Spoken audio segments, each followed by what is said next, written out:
Hello out there in Radio Land. We invite you to reminisce for a while this afternoon as we present Those Were the Days, brought to you with fond memories by Northwest Federal Savings and Loan Association, by Nelson Hirschberg Ford, and by Eden's Plaza Shopping Center. This is Chuck Shaden with another in our series of programs designed to bridge the sound gap between yesterday and today. Today is Saturday, November 13th, 1976, and today on Those Were the Days, we'll reminisce with music and fun of a talented man by the name of Mr. Dennis Day. Between now and 5 o'clock, we'll spend a day with Dennis Day. We'll have not one, but two Jack Benny programs featuring, of course, Dennis Day. There'll be an Al Jolson KRAFT Music Hall with Al's guest, Dennis Day. We'll have a Dennis Day show for you, a command performance with Dennis Day, Jack Benny and Rita Hayworth. And if that isn't enough, our special guest today will be Dennis Day himself, reminiscing about his career and his association with Jack Benny. A lot of fun today with Dennis Day, so stick around. It all begins right after this word from our friends at Northwest Federal Savings.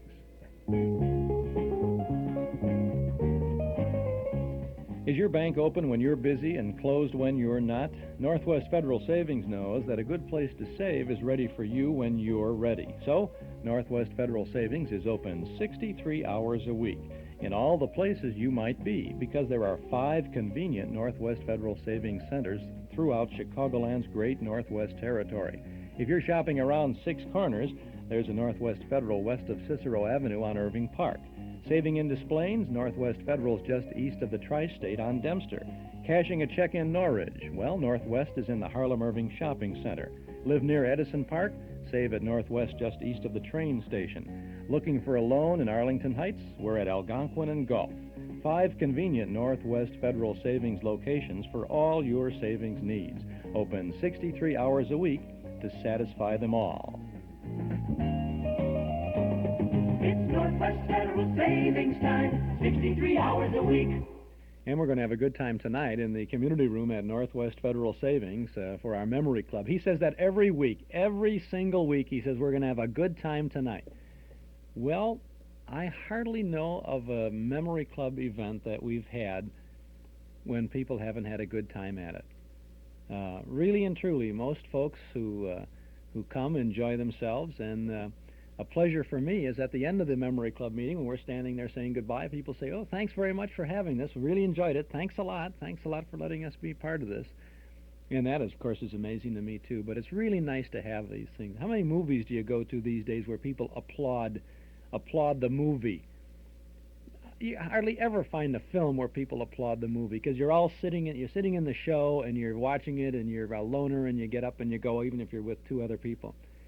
But at the Memory Club, we all share the experience of watching a good old film, and the reaction of the audience is very exciting for me. And at the end, when everybody gets together and applauds the movie, it's more than applause for the movie. I kind of take it as a little round of a vote of confidence for what we've been doing on Saturday nights. And so we're going to be doing something pretty nice tonight. We have Joe E. Brown in a 1932 comedy called The Tenderfoot, with Ginger Rogers, a young ginger, in 1942.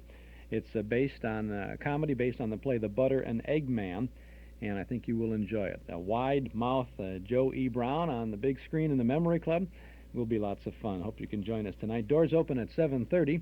The Tenderfoot from 1932 begins at 8 o'clock. Dues are $1.25 a meeting, payable at the door. We'll be there, and we hope that you will join us, too. We always have a Lucky Strike Extra at the end of our feature on a Memory Club night, and usually we don't announce it. Most of the time we do not announce what the extra is, but today we are announcing our extra in advance because it fits in so well with the theme of our show this Saturday afternoon on Those Were the Days. Today it's a day with Dennis Day, so tonight we're going to be watching a Dennis Day television show from 1952, the 1952-53 season, and Dennis is it's kind of a situation comedy, and he co-stars with Cliff Arquette, Charlie Weaver, and it was a wonderful Dennis Day show, a real warm-hearted one. Memory clubbers will certainly enjoy watching it. We'll have it tonight at the conclusion of The Tenderfoot with Joey Brown. So now you know everything. You know the movie and the Lucky Strike Extra, and I hope you can join us tonight at Northwest Federal for our Memory Club. Well, we're going to have a lot of fun memories this afternoon on our Those Were the Days program. A day with Dennis Day. We laugh and enjoy the talents of Dennis Day so much, especially on the Jack Benny program. We'll have a couple of Benny shows, and I think that you will, if you can listen to any portion of the old-time radio shows that we present during the 4 hours this afternoon without cracking a smile, without feeling good, then you are a candidate for the title role in Charles Dickens' A Christmas Carol. You can be Scrooge, because you have to smile a little bit with the antics of Dennis Day and Jack Benny and so many of the others. I think you're going to like the things we have lined up. We're starting out with a program that was originally broadcast in December of 1951. This is the Jack Benny Show.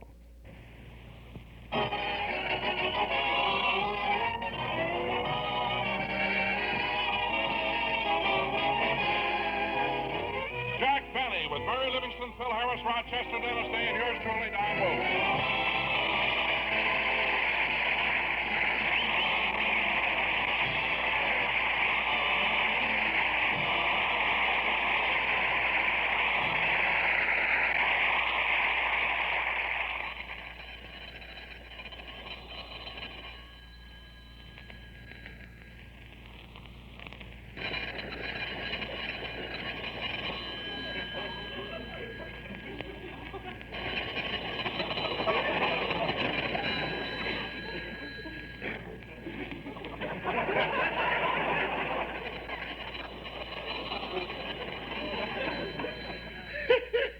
We may not be funny, but we've sure got suspense.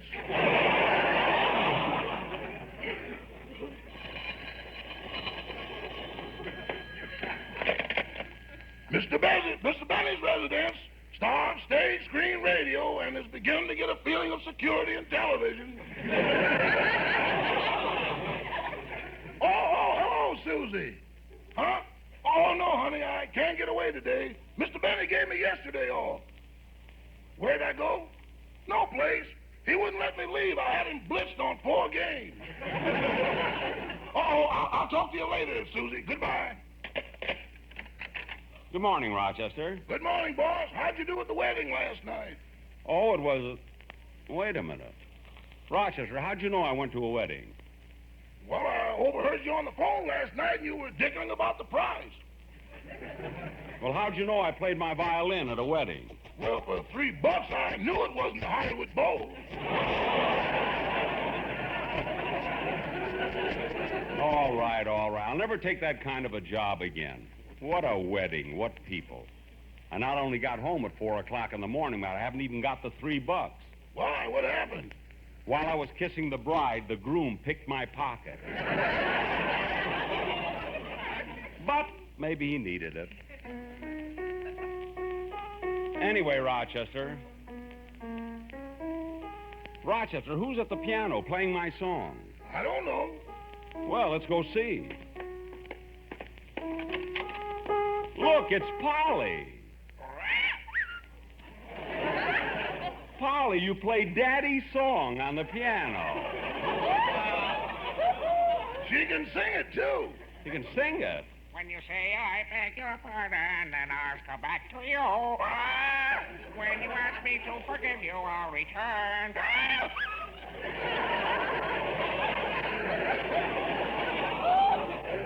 Rochester.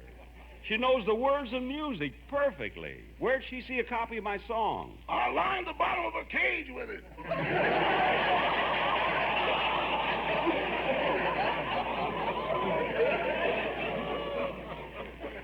Oh, for heaven's sake. I thought you always covered the bottom of Polly's cage with the funny papers. I had to stop. Little Orphan Annie had her in tears.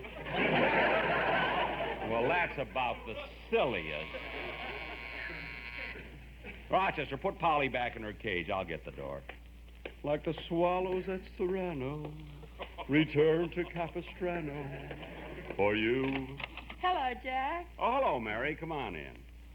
Jack, I've got to tell you the cutest thing that happened on my way over here. What? What was it? Well, it was a nice day, and I thought I'd walk. And as I came down Wilshire Boulevard, I was standing on the curb waiting for the traffic, when a little fella came up to me and said, May I help you across the street? Uh-huh. And Jackie was so cute I couldn't refuse. I gave my hand and we walked across. Then we got to the other side, he kissed me. Oh, that's cute. This little boy kissed you? What little boy? He's a jockey at Santa Anita.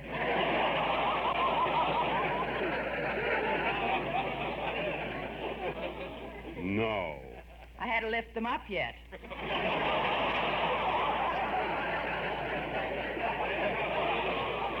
Well, Mary, that'll teach you to...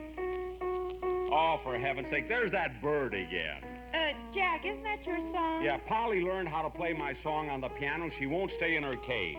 Rochester, get Polly back in her cage. Okay. Come on, get away from the piano. Come on, get away from the piano. Si, senor. Now she thinks she's Hosea Turby. Sometimes that bird doesn't... I'll answer it, Rochester. Oh, how do you do, sir? Would you like to buy some magazines? Well, Dennis. Oh, hello, Mr. Benny. Would you like to buy some magazines? I've got Look, Collier's, and Red Book. Dennis, how come you're selling magazines? Well, my father is out of work, my brother is laid up with a broken leg, and my sister's husband ran away and left her with 2 starving children. Wait a minute.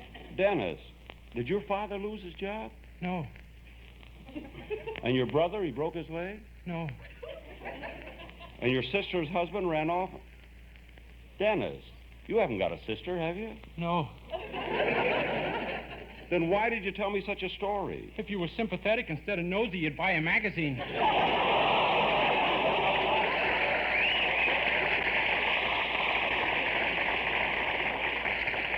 Now look, Dennis. Jack, who's out there? One of the happiness boys. Look, Dennis, as long as you stop by, how about coming in and let me hear the song you're going to do on the program? Okay. Hello, Dennis. Want to buy a magazine? No, she doesn't want to buy a magazine. And I don't want to hear another word about magazines. Now, what song are you going to sing? Let me call your sweetheart. Just sing your song. Let me call your sweetheart.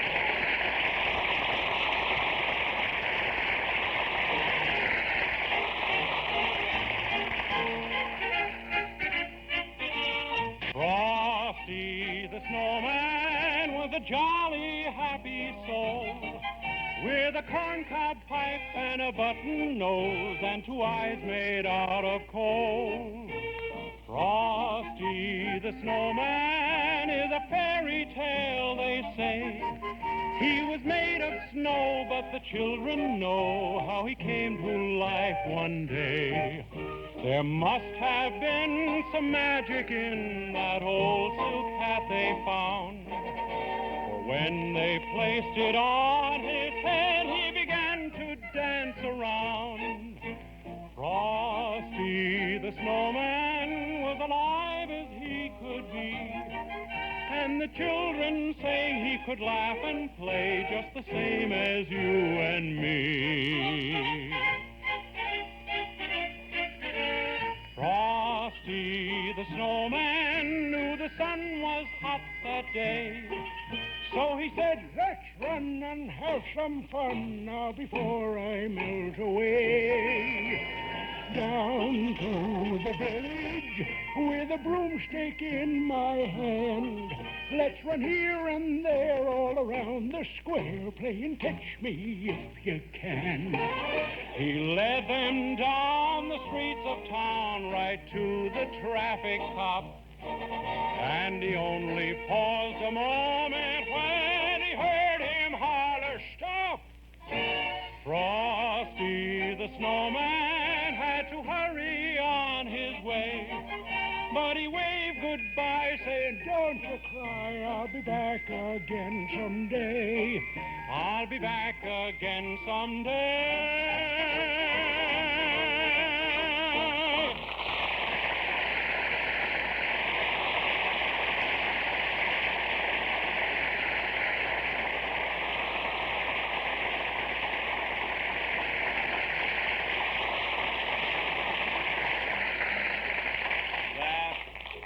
was very, very good, Dennis. You sang that beautifully. Oh, yeah?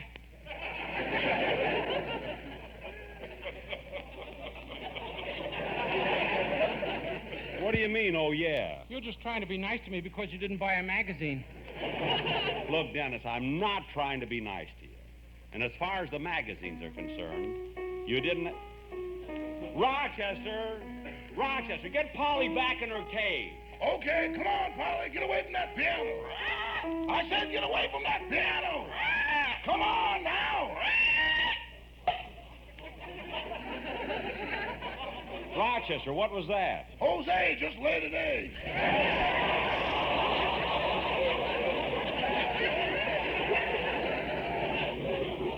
An egg? Did you catch it? Like the swallows at Serrano, it's in the frying panel. Well, good. You know, Mary, you won't believe this. Hello, anybody home? Huh?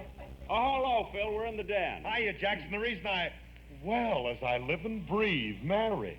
I'd like to live too, so breathe the other way.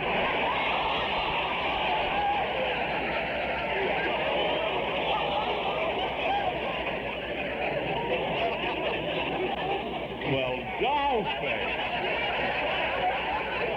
Dollface. Good for you, doll. Good. What do you want, Phil? Well, the reason I dropped over was Hello, that... Phil. Oh, hiya, Dennis. You want to buy a magazine? Dennis, now why don't you go home?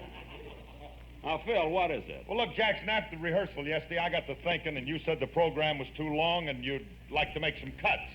That's right. We'll have to take out I'd say about 2 minutes. Yeah, well, that's what I'm getting at, Jackson. Rather than sacrifice any of my sparkling dialogue, I can get the time out of my music.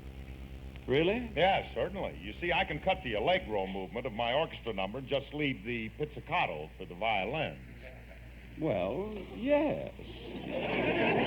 Yes, you could. And then you see, if I have to, I can fade the last 8 measures of pianissimo and segue to the andante.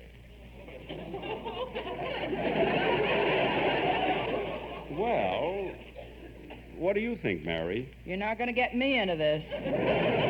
Well, I think it's a very good suggestion, Phil, but we'll only do it if we're stuck for time, you know? Hey, Jackson. What? Hey, ain't it funny how we fool our audience and make them think that I'm a dumb guy who don't know nothing about music? Yeah. Well, you know, that's show business. Yeah. You know, Jackson, sometime I'd like to play something classical just to show the people I can do it. Well, that would be a surprise, Phil. Now, what would you play? Oh, I don't know. Something by Rimsky-Korsakov or Beethoven or Schubert or Willie Hoppe.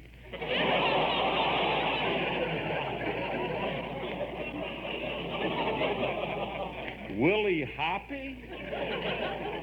Well, Willie Hoppe, he's a billiard champion. What song did he ever write? Please don't chalk about me when I'm gone.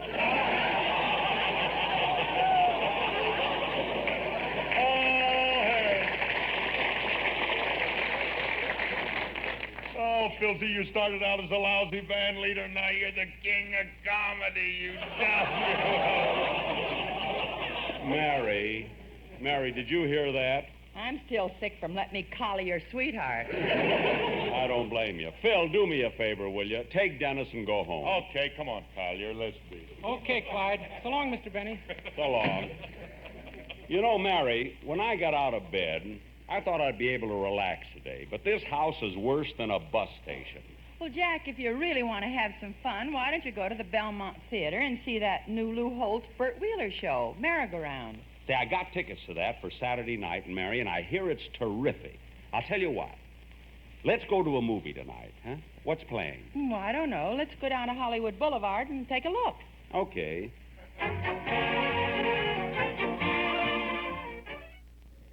That's the first half of the Jack Benny Show from December of 1951. You know what they're going to do? They're going to go to the Grauman's Chinese Theater on Hollywood Boulevard, and they're going to see Dennis Day's new movie, Golden Girl. He actually did appear in a movie called Golden Girl, and they actually spent the last portion of the program talking about that film, plugging it for Dennis, and providing us with some good comedy. And we'll get to that in just a couple of minutes. This is Chuck Shaden here in the hall closet on WNIB, FM 97. Well, let's see. I'll talk a moment about the MGM shop, our Metro Golden Memory Shop at 5120 West Irving Park Road in Chicago. Last Saturday afternoon, I wound up an old-time music box, old-time radio music box. It's a little cathedral radio. Oh, I think I got it here again. Little cathedral radio, about 3 inches high, perfectly shaped, like a real, authentic cathedral radio. It's a wind-up thing here. I wound it up last week, and we played it a couple. There, it's all wound up, and there's 3 little knobs on the front. It's just like a little cloth speaker thing in there. And when I turn on this little old-time radio music box, listen.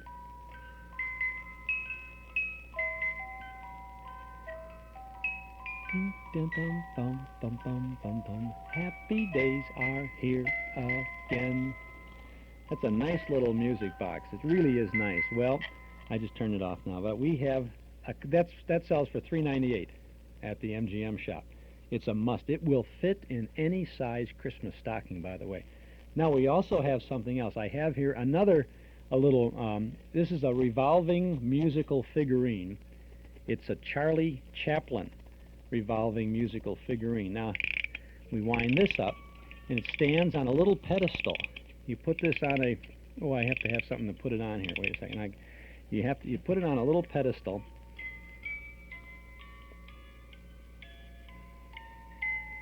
It's playing Smile from Charlie Chaplin's movie Modern Times.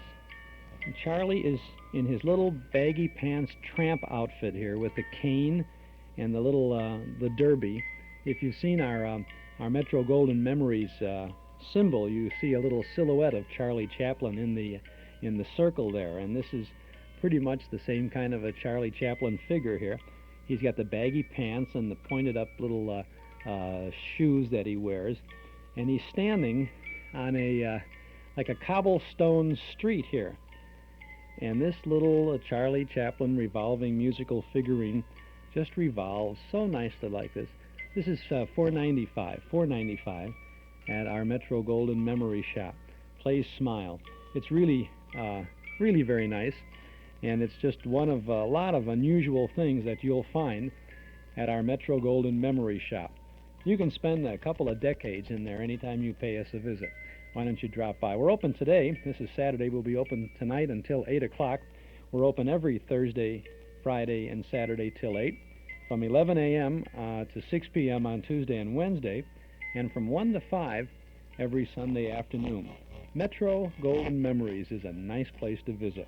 We're at 5120 West Irving Park Road. That's 2.5 blocks west of Northwest Federal, just across the street from Nelson Hirschberg Ford. Metro Golden Memories, the MGM shop. Now let's get back to the Jack Benny Show.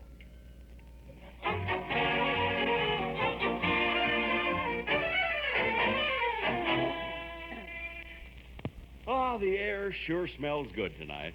Yeah, that rain we had really cleared things up. You know, the smog has been so heavy lately, you could almost cut it with a knife. You know, Jack, since the smog cleared away, I learned something very interesting about that 6-story building on the corner of Hollywood and Vine. What about it? It's 12 stories. No kidding. Here, Mary, let me take your arm while we cross the street. Well, Jack, you can't cross now. The light's against you. Never mind. Come on, let's go. But, Jack... Come on.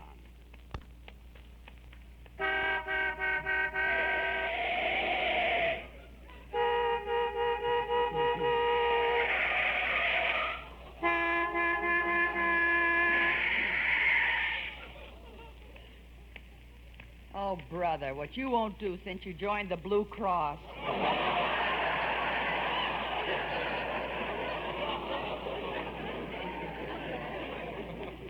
Blue Cross, Blue Cross. I was in a hurry.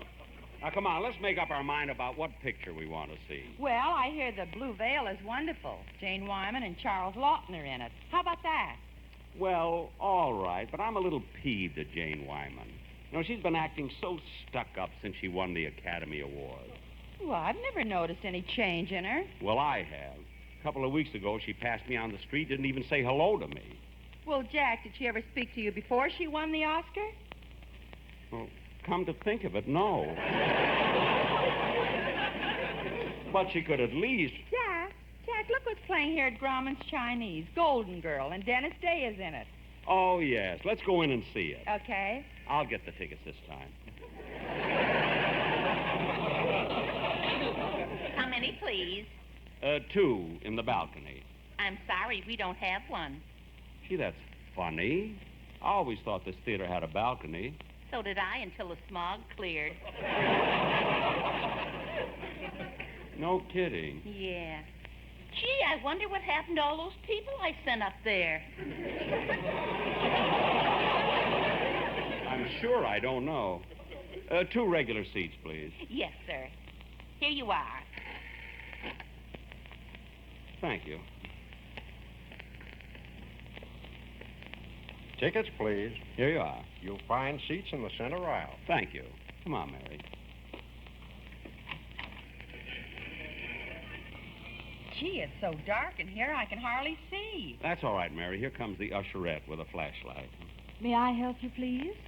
Yes, we'd like 2 seats. Follow me. How far down? Oh, about midway. Yes, sir. Center or on the aisle? In the center, please. Yes, ma'am. Gee, Mary, we're lucky. We came in during the travelogue. Here we are. Will these 2 seats do? Oh, they're fine. I'm so glad. Here, miss, let me help you off with your coat. Ah, there you are. Thank you. Now let me help you with your coat, sir.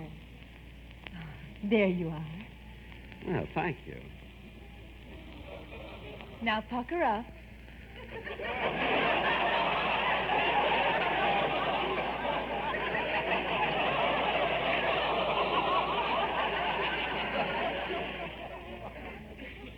Pucker up? Yes. I'm going to kiss you. Here.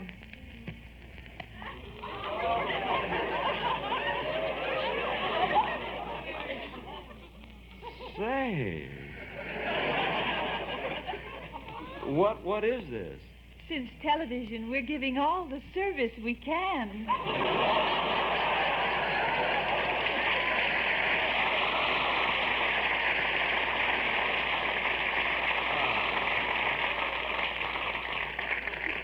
Well, sit down. And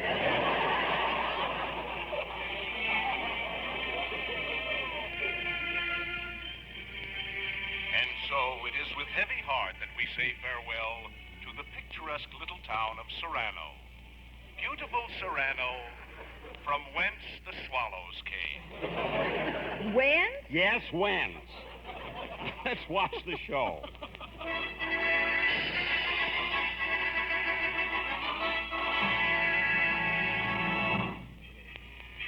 Jack, the feature's starting. Yeah, gee, this woman sitting in front of me, she's wearing such a big hat, I can hardly see anything. Well, ask her to take it off. Yeah, I will. Excuse me, madam, I can't see the picture. Would you please remove your hat? No, I won't.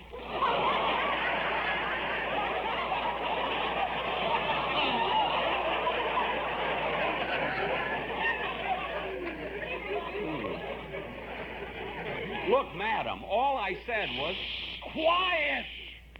Jack, that lady's voice, it sounded familiar. I know I've heard it before, but I can't seem to remember. Quiet back there. I want to enjoy my son's picture. Jack, it's Dennis's mother. Say, that's right. Oh, I'm surprised that she's here. I thought she was out of town. Well, she came back. You see, the abalone diving season is over. Jack, maybe if you speak nicely to her and tell her who you are, she'll take off her hat. I'll try. Excuse me, Mrs. Day. I'm Jack Benny. Who gave you the passes? No one gave me passes. I bought my own ticket, and I bought one for Miss Livingstone, too. Well, ain't you the sporty one? Now, look, Mrs. Day. Cut out that talking. Jack, let's watch the picture. Well, all right. Oh, look, there's Dennis on the screen now. Gee, he's cute. Mary, are you sure we've come to the right picture? Well, certainly. Why? Well, look at the screen. Dennis is wearing the blue veil. You're looking at him through his mother's hat. Yeah, I wish I could see. Oh, Jack, stop complaining. There's a tall fellow sitting in front of me, too. It's me, Mary. Dennis, how come you're so tall? I'm sitting on my magazine. Oh, for heaven's sake, Dennis, do you mean you've been sitting there all the time? Your mother's been fighting with me? Uh-huh. I spend my good money to see your picture, and you sit there and let your mother say the most awful... Shut up!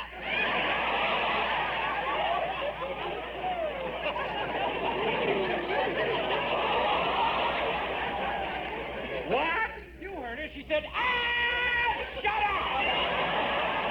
I'm not going to shut up. I came here to see a movie, and I'm not going to... Hey, throw that bum out! What? You heard me, bum! Bum? Who do you think you're talking to? You, and if you don't shut up, I'll punch you right in the nose! Well, I don't care if you do. I belong to the Blue Cross. Come on, Mary, let's go.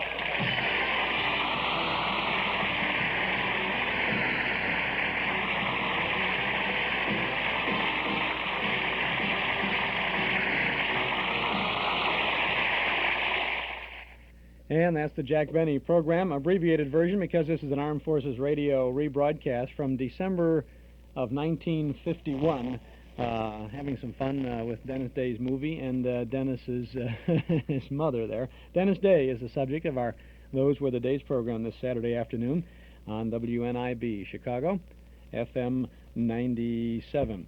Next Saturday afternoon, we hope you can join us because we'll be having another Those Were the Days show. Next week, we'll be riding the radio range, and we'll have a lot of Western radio broadcasts for you. Hop Along Cassidy, Death Valley Days, Dr. Six Gun, the Cisco Kid, Frontier Town, and the Roy Rogers Show. So that'll be pretty good radio listening for you.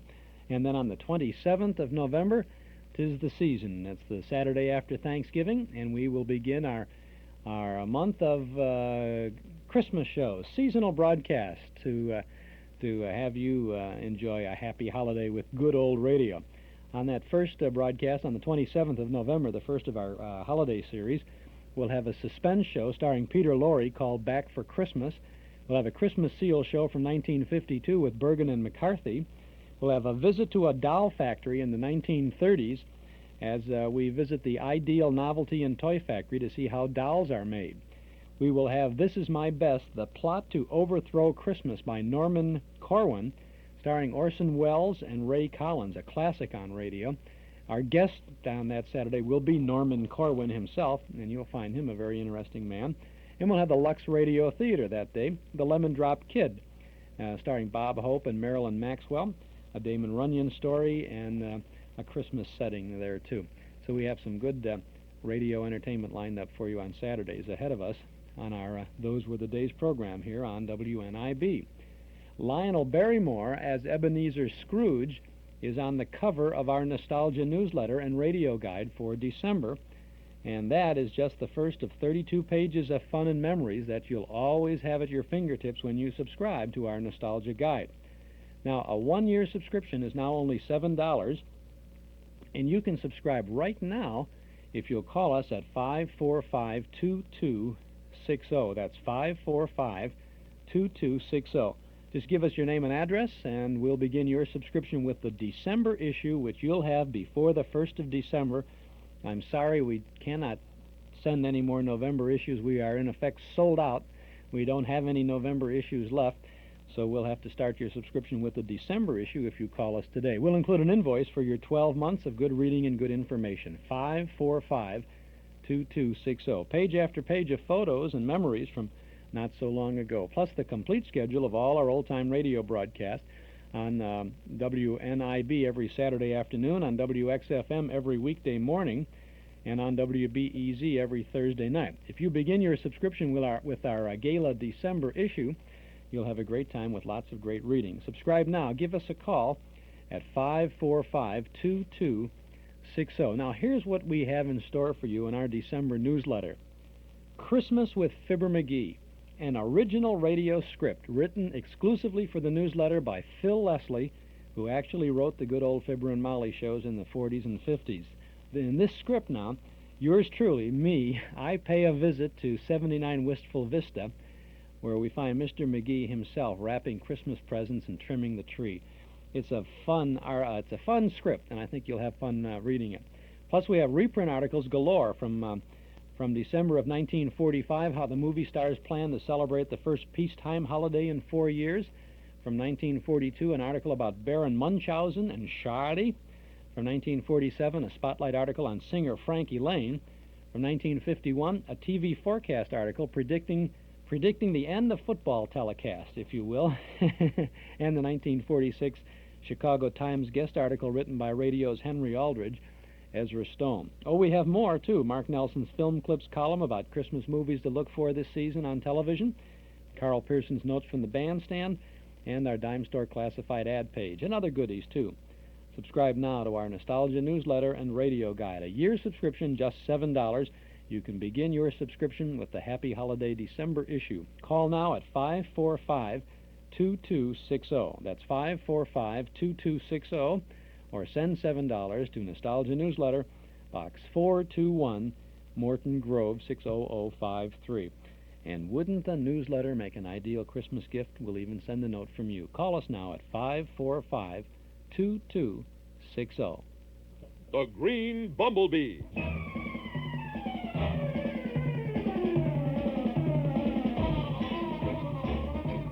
He hunts the biggest of all game.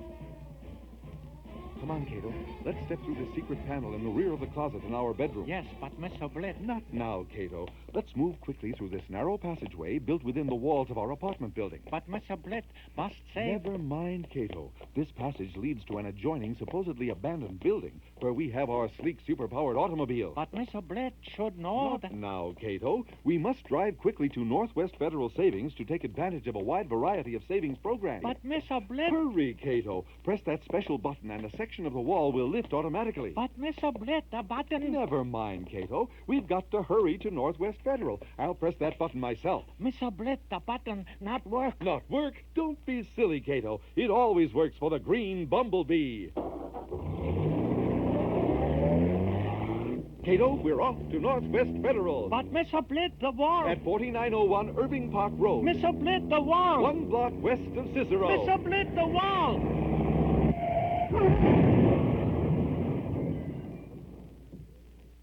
Mr. Blett? I know, Cato, I know. Just hand me a Northwest Federal save-by-mail envelope, will you? What you think I am? Faithful valet? Northwest Federal Savings, serving you 63 hours a week in Chicago, Edison Park, Des Plaines, Norridge, and Arlington Heights. Now, we continue our day with Dennis Day as we go back to a 1948 broadcast of the KRAFT Music Hall. Al Jolson was the proprietor of the music hall, and here's that broadcast.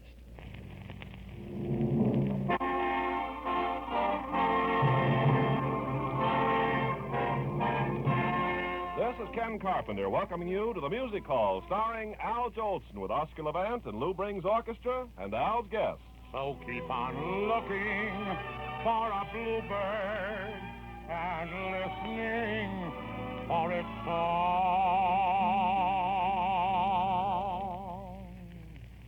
Whenever April showers come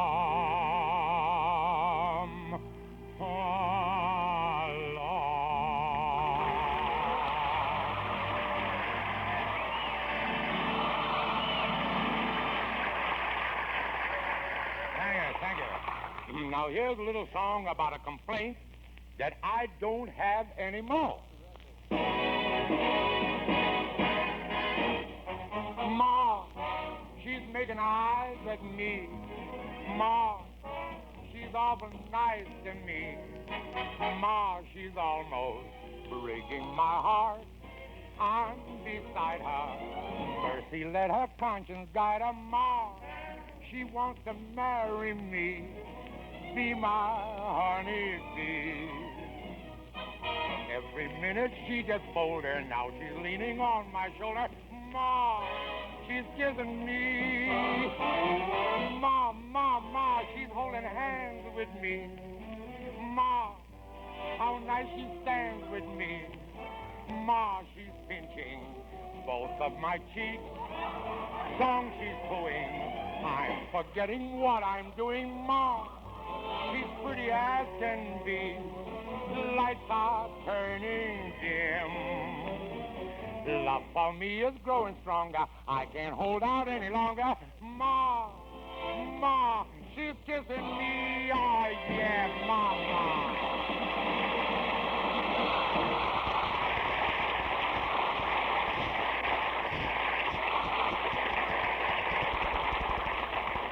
I want to congratulate you. You get up here and work hard every week when most men your age are feeding pigeons in the park. Ken, look, about feeding pigeons in the park, you know, I do that too.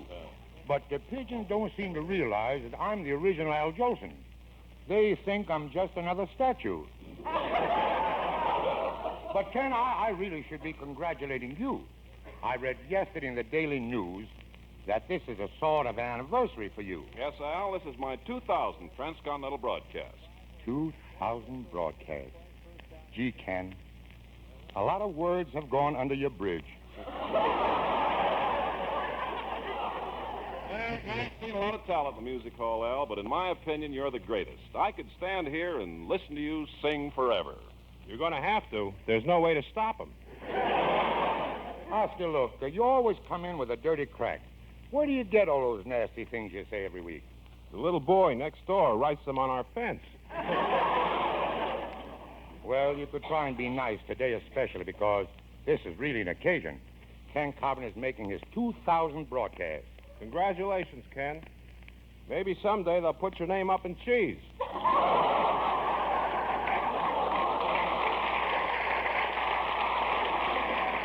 Well, Oscar, I hope we're together a long, long time. If for no other reason than to be able to hear you play about the girl I love, the former Congresswoman Claire DeLune.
don't stop playing.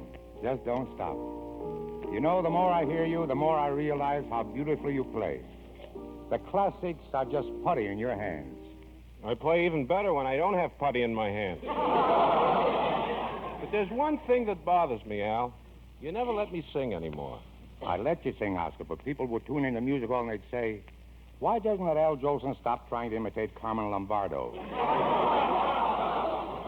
Please, Al, let me sing. Haven't I done everything you asked for? Haven't I put a billboard on my front lawn in Beverly Hills that says... Oh, yes, Oscar, that reminds me. I drove by the other night and some of the light bulbs are missing. It says you work for Al Jolson, the big cheese. I don't like that. I'll fix it, Al. But can I sing? No, I think you'd better stick to playing the piano and let me handle the song department, huh? Crosby wouldn't let me sing either. I must have a voice.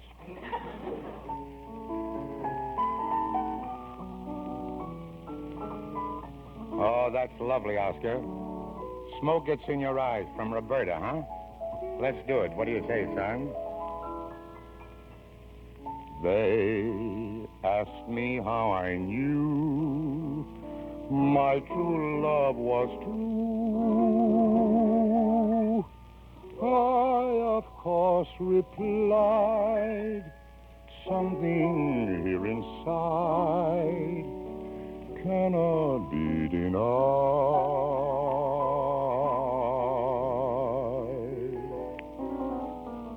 They said someday you'll find those who love are blind.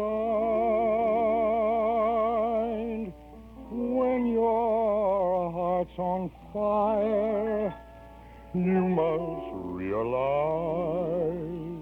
smoke gets in your eyes. So I chaffed them and I gaily laughed to think they would doubt my love. Yet today my love has flown away. I am without my love. Now, laughing friend deride, tears I cannot hide.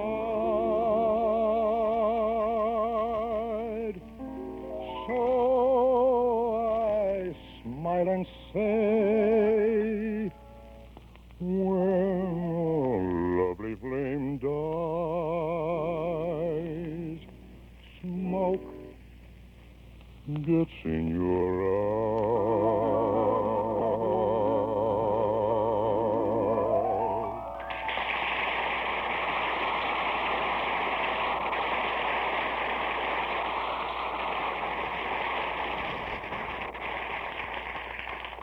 Pretty song, wasn't it, Oscar? I don't know. Your voice got in my eyes. Well, no matter what you think of those old songs, Oscar, they take me back through the years. In those days, I remember after the show, we'd all congregate at that famous New York restaurant, Luschau's, on 14th Street. Oh, that's where, as a starving kid, you used to press your nose against the window. Yes, Oscar, you're right. It wouldn't hurt if you went back and pressed your nose again. Really? It's getting wrinkled. Well, have your little joke, Oscar, and believe me, it's little. I'm sorry, Al. I love those old days and tunes as much as you do. Yeah? And I'm going to play one for you, just to show you my heart's in the right place. I don't care about your heart. Just make sure your piano's in the right place. And when I told them how beautiful you are, they didn't believe me. They didn't believe me.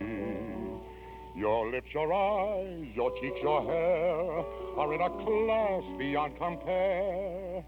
You're the loveliest thing that one could see. And when I tell them, and I certainly am gonna tell them, that I'm the man whose wife one day you'll be, they'll never believe me. They'll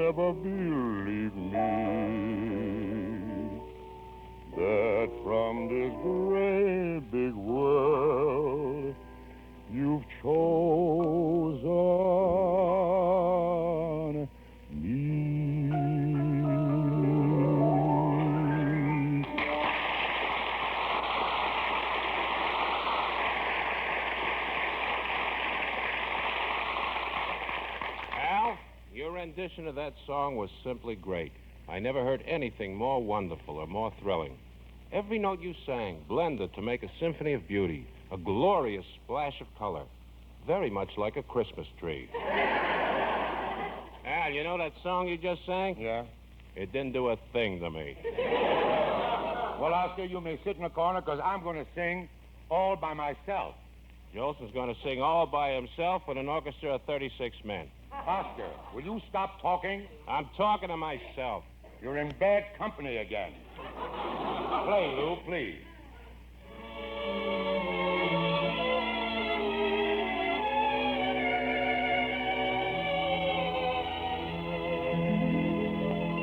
All by myself in the morning. All by myself in the night. I sit alone with a table and a chair, so unhappy there, playing solitaire. I'm all by myself and I get lonely watching the clock on the shelf. I love to rest my weary head on somebody's shoulder. I think I'm gonna lay there. I hate to grow older.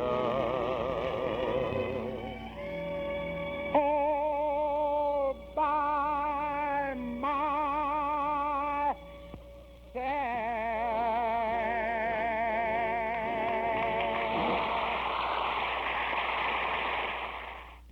That's Al Jolson on the KRAFT Music Hall 1948 broadcast. I'm sorry, I don't have a specific date for this particular show. And this is I believe this is an Armed Forces radio broadcast.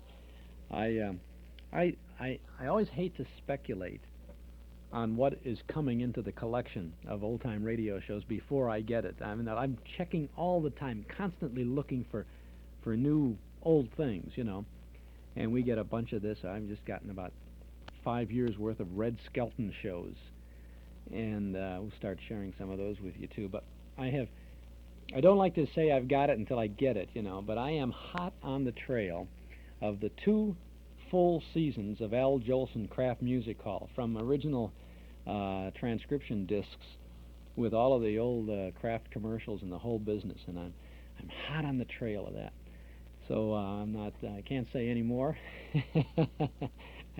But it's, I love Jolie, and I can listen to him anytime, and I think it provides us with good entertainment. And the watchword is to share, so don't worry, don't touch that dial. You know, we'll have lots of Jolson for you in the ahead of us, and as soon as we get it in, This is Chuck Shaden with our Those Were the Dates program today, and every Saturday afternoon from 1 until 5 on WNIB Chicago, FM 97. Dennis Day, who is the subject of our Day with Dennis Day today, will be joining Mr. Jolson in the music hall in just a moment or two. For Frigidaire Appliances, it's Townhouse TV and Appliances, 7243 West Touhy Avenue. For Sony Trinitron Color TV, it's Townhouse TV and Appliances. And for the new Betamax videotape recorder, of course, it's Townhouse TV and Appliances. And there's never been a better time for you to visit Townhouse. These are the people who know television, they know appliances, and they know people, and they care about them all. And if you get your new TV or a videotape recorder or appliance from Townhouse between now and Christmas Eve, you can purchase a Lionel Rock Island Line train set to go under your Christmas tree for only $9.95. Now that's a regular $39.95 O-gauge Lionel train set, and it's yours for only $9.95 with the purchase of any TV set or appliance from Townhouse TV and Appliances. So, Dad, if you decide you want to go get that Betamax, you know, then you can say, well, I only got it because I could get such a good deal on the Lionel train set for the kids. See, that justifies it, right? course, what you have to do to explain why you're under the tree with that Lionel train set all the time, and the kids are watching videotapes, that's a whole new problem. Check it out at Townhouse TV and Appliances, 7243 Touhy Avenue, just west of Harlem. They're open Monday, Thursday, and Friday nights till 9, Saturday until 5. They're just about 6.5 miles west and north of Nelson Hirschberg Ford.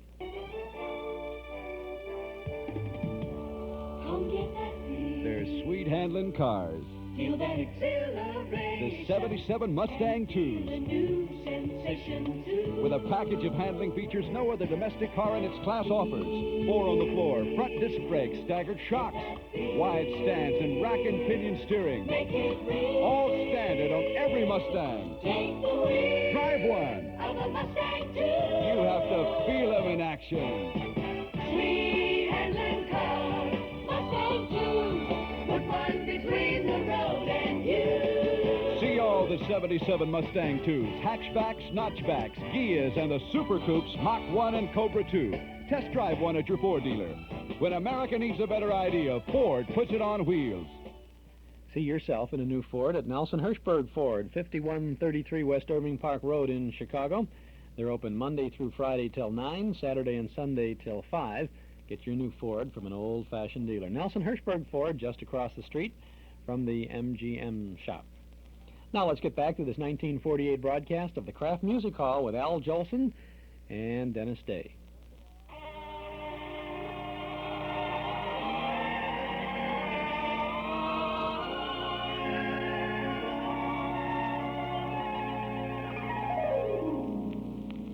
Oh, April showers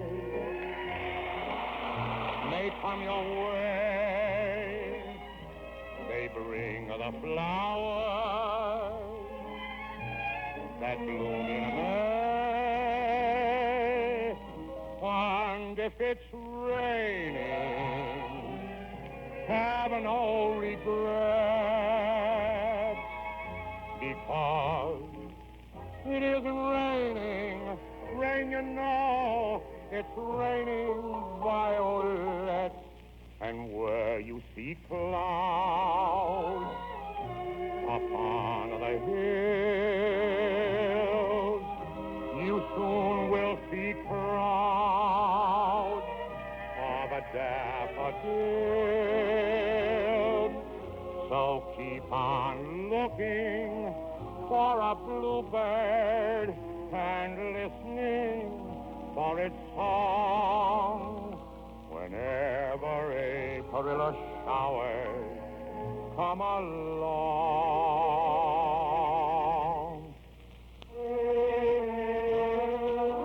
Oh, April showers may come your way. They bring the flowers that bloom in May. So if it's raining, have no regret, because it isn't raining, rain you know, it's raining violets.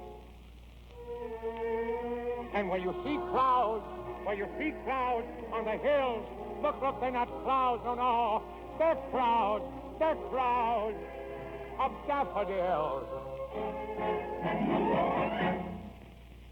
So keep on looking for a bluebird and listening for its song.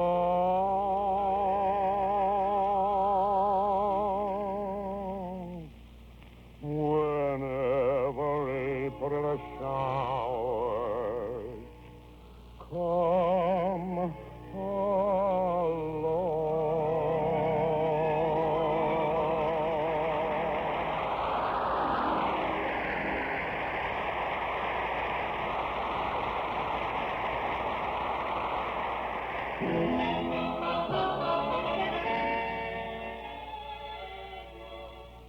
So keep on looking for a bluebird and listening for his song.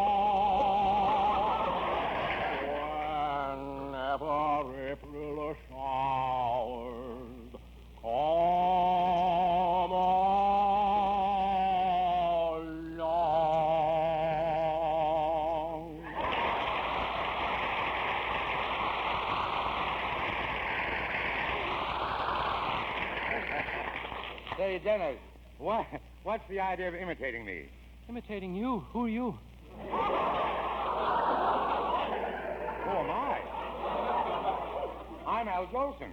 Gee, you can't be Al Jolson. Why? You're much younger looking than Mr. Benny.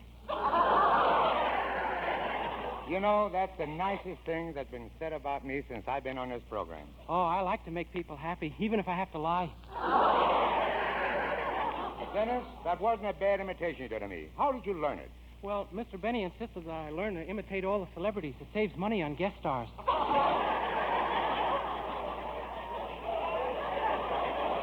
Now, wait a minute, Dennis. Don't tell me that all the guests you've had on the Jack Benny program were your imitations. Benita, darling, will you bring me a crumpet, please? Bring me a hard one. I want to throw it at Jack Benny.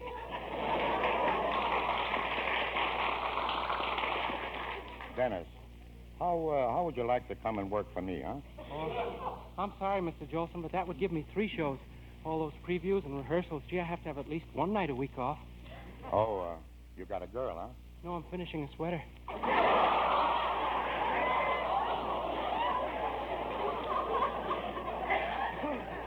You see, Mr. Benny doesn't allow his employees to go around with women because right away they start buying presents for them and spending money, and then they want raises. But, Dennis, what do you do for women? Practically anything.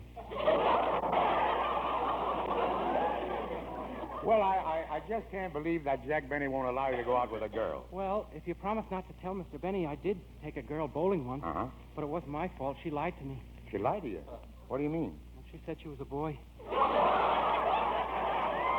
Well, why didn't you speak up? You must have noticed there was something different. Yeah, but I didn't want to embarrass him. This boy is almost as sweet as I was when I was a boy, according to the movie of my life. Mr. Jolson, if I did come on your show, what would you do with Mr. Levant? Well, there wouldn't be any conflict there, son. Oscar is in a different field of music. You see, he's a great pianist. A pianist? What does he play? The piano, of course. Can you play piano? No, but I'm sure I could learn. I'm a genius. Uh-oh, another genius. Did you mention my name? I just said genius. Same thing. Gee, Oscar Levant. When I hear that name, I think of Shostakovich, Debussy, Tchaikovsky, Khachaturian. When I hear the name, I just think of an unpressed suit. Say, Mr. Levant, you know who I am, don't you? Sure, I hear you on the Bob Hope Show. You're Doris Day.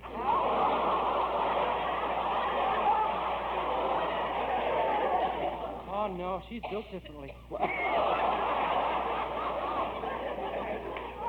Mr. Levant, my mother loves you. In fact, she wishes you'd play the piano all night. Really? Yeah, my father snores something awful. Why don't you try playing a Jolson record? That's what puts him to sleep. Look, Dennis, let's not have any more insults about my voice. Let me give you a little information, son. I was singing before you were born. Gee, that's wonderful. I've only been singing since after I was born. Isn't it wonderful the success a guy can make just because his voice doesn't change? Now, wait a minute, Oscar. Just a moment. I was talking to Dennis about coming to work for me. Oh, that's right, Mr. Levant. By the way, is this the only show you have? Why, yes, it is. Peasants, I have 2 shows.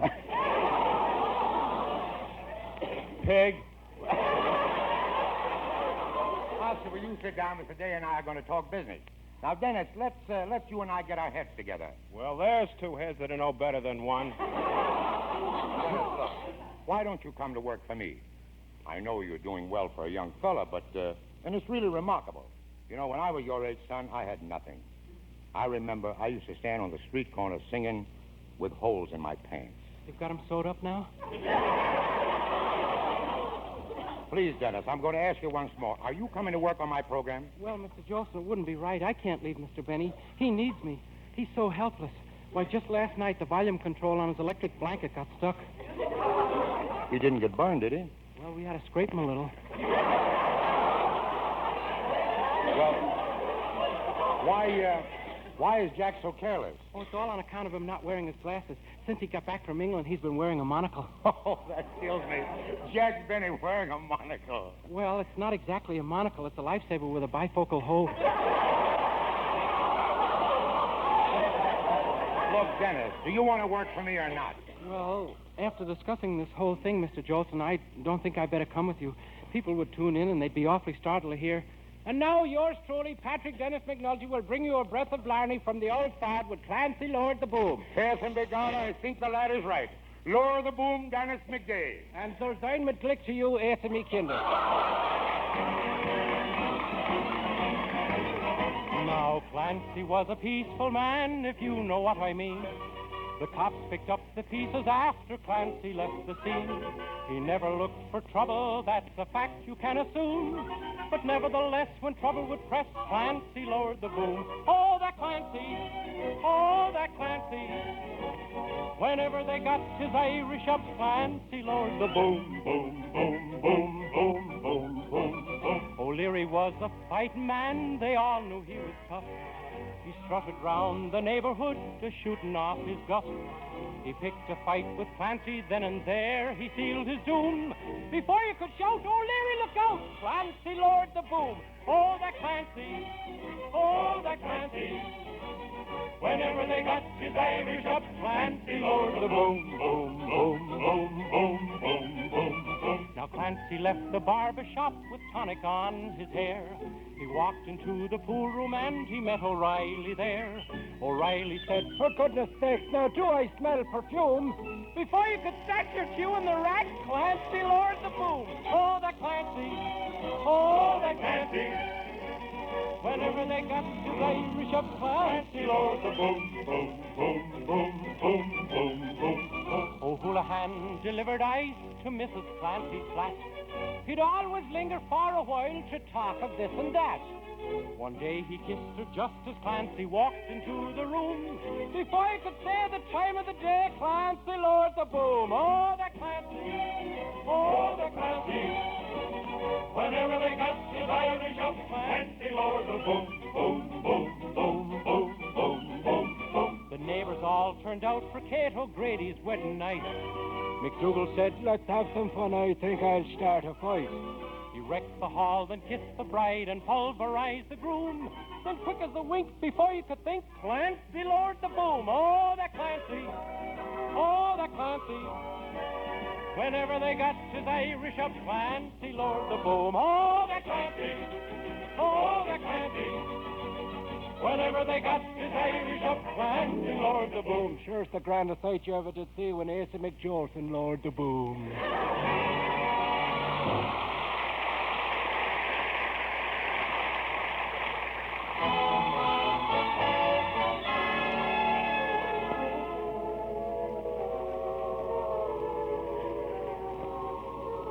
Folks, of all the wonderful music that Jerome Kern has written, I'm sure everyone will agree that his greatest score was for Showboat. And from that show, here is my favorite.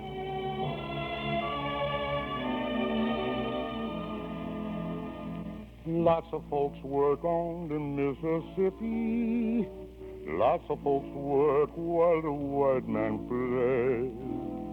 Pulling them boats from the dawn to sunset, get no rest till the judgment day. Don't look up and don't look down. You don't have to make the white boss frown. Bend your knee, bow your head, pull that rope until you're dead. Let me go away from the Mississippi. Let me go away from the white man boss. Show me that stream that they call the Jordan. There's the old stream that I long to cross.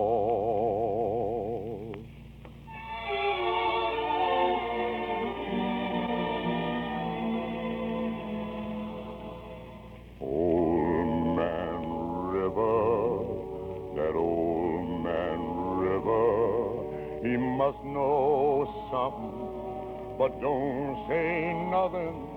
He just keeps rolling, he keeps on rolling along. He don't plant taters, he don't plant cotton, and them that plants 'em is soon forgotten. But old man River, he just keeps rolling along. You and me, with sweat and strain, body all aching and wrecked with pain, poke that fire, lift that sail, get a little drunk, and you land in a jail. I guess weary, sick of trying, I'm tired of living and feel a dying. But old man River, he just keeps rolling.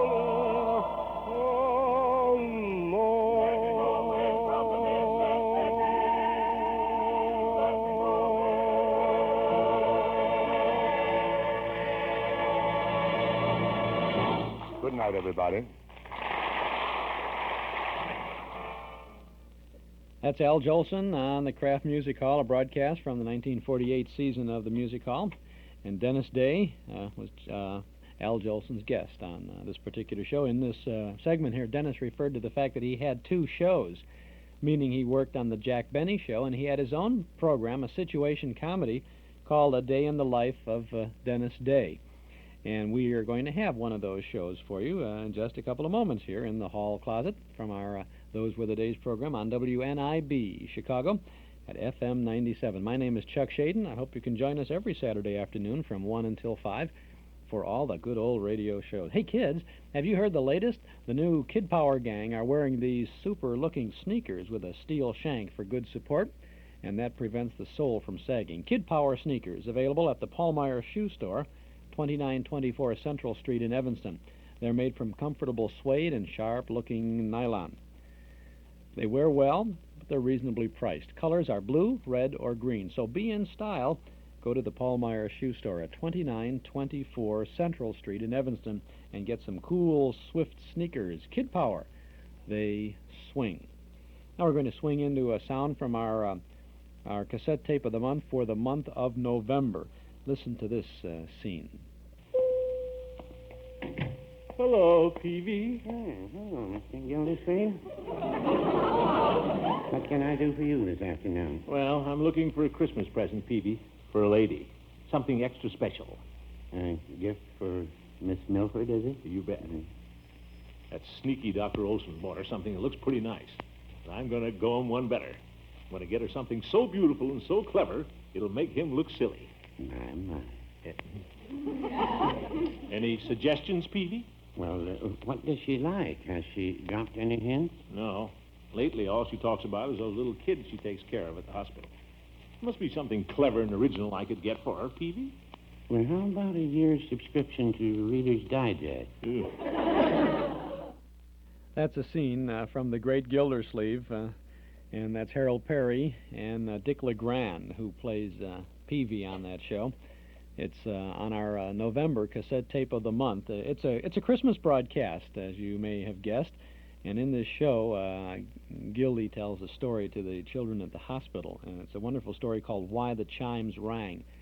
It is a warm-hearted Christmas story. And this is a warm-hearted, humorous program that will warm your heart at the holidays. And that's only half of our cassette tape of the month for November, because on the other side of the tape, we have Miracle for Christmas, the traditional Grand Central Station Christmas drama. A wonderful story. They repeated it many years on Grand Central Station. This full hour of holiday enjoyment is on a single cassette tape, and it is our tape for November, and it's yours for only $5 from the Hall Closet, Box 421, Morton Grove, 60053. Or you can pick it up at any office of Northwest Federal Savings. Now, also this month, we offer our Christmas Family Pack, a set of 3 cassette tapes with a great collection of classic holiday sounds for the whole family. We have complete shows, The First Nighter, Ozzie and Harriet, This Is Your FBI, and Duffy's Tavern, all Christmas broadcasts, plus we have an hour's worth of great Christmas comedy a quartet of funny sketches with great comedians, Edgar Bergen and Charlie McCarthy doing the Night Before Christmas sketch, Bob Hope and Frank Sinatra as singing floor walkers in a Christmas department store. We have Jack Benny and Fred Allen buying Christmas gifts for each other at a bargain basement. And finally, the mighty Allen Art Players dramatizing the day that Santa went on a sit-down strike. This is 3 full hours of wonderful entertainment on the special set of 3 cassette tapes. Our Christmas Family Pack, available now for only $13 from the Hall Closet, Box 421, Morton Grove 60053. 3 tapes, $13 from the Hall Closet or at any office of Northwest Federal. Now, if you would like our 3-cassette Christmas Family Pack plus the November tape with Gildersleeve and Grand Central Station, then send $18 to the Hall Closet, Box 421, Morton Grove 60053. Or you can pick them up at any office of Northwest Federal Savings, or you can get them at our Metro Golden Memory Shop at 5120 West Irving Park Road. But by mail, just send to the Hall Closet, Box 421, Morton Grove 60053. Eden's Plaza Shopping Center, where Eden's Expressway, Skokie Boulevard, and Lake Avenue meet at Wilmette. Eden's Plaza Shopping Center, where you'll find quality merchandise for the entire family. Eden's Plaza Shopping Center, easy to reach, easy to park, easy to shop. Quality plus value 7 days a week at Eden's Plaza Shopping Center in Wilmette. And Eden's Plaza reminds you that the Cinnamon Bear begins on our Hall Closet program beginning next Friday morning, November 19th, on WXFM 106 on the FM dial every day at 8 o'clock in the morning, beginning next Friday morning, the Cinnamon Bear. Now, this is a day with Dennis Day today, so we're going back to 1948 for a Dennis Day radio show, aptly titled, A Day in the Life of Dennis Day.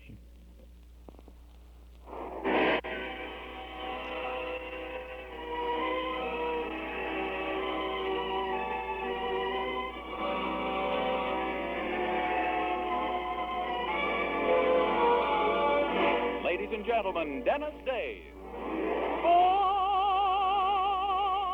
What makes life seem worthwhile?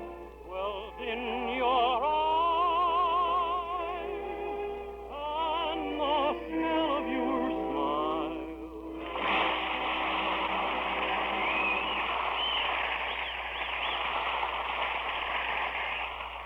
The Dennis Day Show with Barbara Eiler, B. Benaderet, Dink Trout, John Brown, Charles Dant in the orchestra, and yours truly, Vern Smith, is written by Frank Galen and stars our popular young singer in A Day in the Life of Dennis Day. Here's Dennis to sing Who Put That Dream in Your Eye?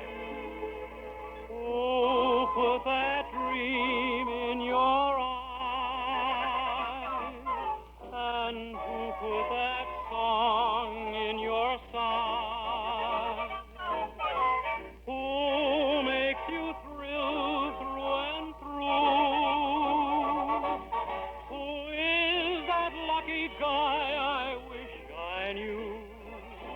Please tell me who put that spring in your wall? And who put that lilt in your talk? Your kiss could put me wise and make me realize that I put that dream in your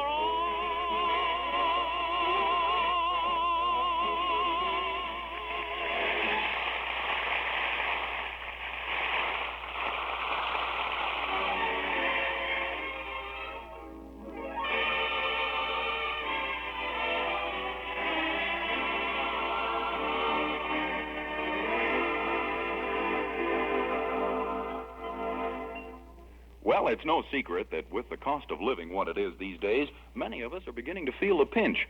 But on the salary our young hero makes at Willoughby's store, he's almost completely black and blue. It's no wonder, then, that for months he's been looking for a job in his spare time in addition to the one he already holds. The wonder is that he seems finally to have found something. And flushed with excitement, he's just telling his girlfriend Mildred all about it, only to have his joy cooled perceptibly at her none too enthusiastic reception of the news. Well, gee whiz, Mildred, is that all you're going to say? I thought you'd be thrilled. Well, maybe I should be, Dennis, but you see, you know so little about But radio. there's big money in radio, Mildred. You take a fella like Jack Benny. I'll bet he makes upwards of $100 a week. Yes, of course he does. And that's for himself after he pays all his employees. I mean, like that girl Mary and the fat fella and Rochester and that very funny boy singer. But Jack Benny's an actor, Dennis, a star. And you're just going to sell time for a local radio station. Sure, and I'll make a fortune because every merchant in Weaverville would jump at the chance to sponsor a brand new idea for a radio program. And that's just what I've got. Oh, you really have? Certainly. At first I thought I could put on just a regular serial like Today's Children or maybe that one about the department store detective. You know. About a department store detective? No, I don't. Sure you do. It's called David something or other, Counter Spy. Yes, I know what you mean. Well, then I got a better idea. Put on a serial, sure, but base it on someone who lives right here in Weaverville. And the first person I thought of was you. Me? Sure. I even had the title. Just plain old Mildred Anderson, girl, female. Oh, Dennis. And then I realized I'd have to bring in this home, the relationship between your mother and father, so I threw it out. Why? Who'd believe it? Yes, you're probably right. And then I thought of my boss. What about a serial, I asked myself, called Mr. Willoughby Faces Life? Well, that doesn't sound too bad. No, I decided it wouldn't work. Life would get all the sympathy. Oh, I see. And then, like a ton of bricks, it hit me. Why just one Weaverville character? Why not a serial based on everyone in town? You, me, Mr. Willoughby, Mr. Courtney, the banker, that old gossip, Mrs. Dolan, the butcher, the baker, everyone. Oh, golly. What an idea. I couldn't believe I had thought of it. I went right over to the mirror and kissed myself. Isn't it wonderful, Mildred? Well, yes, I guess it is. Why, girl, what is it? Have you no confidence in me? Well, yes, of course I have. Deep down inside. Then let's dredge a little, shall we? Yes, it's just that, well, you're going to have to sell this thing to put it across, and every time you've tried to sell anything in the past... Oh, you're looking at a new man, girl. I just bought myself the greatest book on salesmanship there is. Don't Be a Chump, Be a Chum by Arthur Almquist. Oh? You're sure this Arthur Almquist really knows something about salesmanship? I'll say. He sold me the book. Well, what does he say about selling? Well, he says that the whole secret is in friendliness. A salesman's got to make other people his equal. Oh, I guess you can do that. Sure, but it'll be quite a come-down for most of my customers. Oh, nonsense. Well, anyway, the idea is to be a hail fellow well met. Call the prospect Kiddo or Buster or Sonny Boy or Junior or some name like that. He says it works every time. And you think he's right? Sure. This fellow knows what he's doing. Oh, wait a minute. I hear your mother coming downstairs. Watch. I bet I even get a friendly smile from her. Well, that's the test, all right. I hope... Oh, good morning, Mother. Good morning, Mildred. Dennis. What do you say, Buster? Buster? Oh, pardon me. Wrong sex. What I meant was... How's it, kiddo? Oh, Dennis, be careful. Oh, just a friendly pat on the back, that's all. My pal and I understand each other, don't we, kiddo? If I thought we did, I'd be on my way to a psychiatrist this minute. Why, chum, that's no way to... Don't you chum me, Dennis Day. And if you ever lay a hand on me again, I'll bet they'll acquit me. Gee, that didn't work out as well as I expected. I was afraid it might not. Are you going to give it up?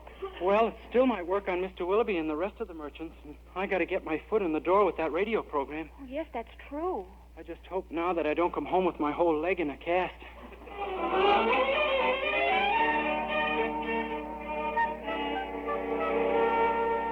And so off our hero goes to the store, hoping to take the town by storm with his new radio program.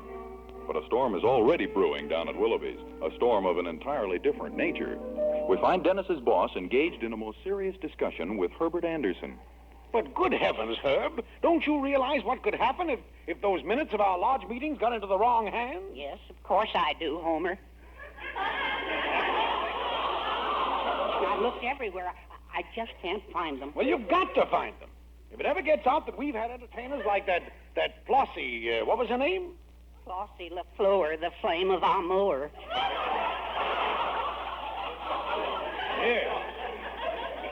When she poses, no one dozes. Fine stuff for our wives to read. I tell you, if those large minutes aren't recovered, there isn't a bald eagle who will ever fly again. But it was only harmless fun. You think our wives will believe that? All they have to know is that we had Flossie LaFleur and her 12 little pepper pots entertaining. 6 little pepper pots, Homer. Oh, really? I thought there were 12. I know. That was the night you were the wine steward. Oh. Herbert, you didn't... That book doesn't tell about the imitation Flossie did of Al Jolson, does it? I'm afraid it does. 5 whole lurid pages of it. Oh, no. I even wrote how she sang, "Climb upon my knees, sonny boy," and you did your best to. Oh, Herbert. I wasn't the only one. The entire lodge wanted to be Sonny Boy. I know. Yeah, what about you? When she sang, "How I love you, didn't you put a glass of water on your head and claim you were the dear old Swanee? Yes, but I was full of the old Ned that night. Oh, we'd better find that book, Homer. I'm going home and have another look. Yes, you do that. And if you don't find it, I'll have the Lodge Hospital Fund standing by for disbursements. Good morning. Oh, hi, Mr. Anderson. What are you doing down here? Oh, just a little business with your boss, Dennis. I'll see you later, Homer. Well, Dennis... What do you know, Willoughby, old pal, old chum, old sock? How's my old pally pal?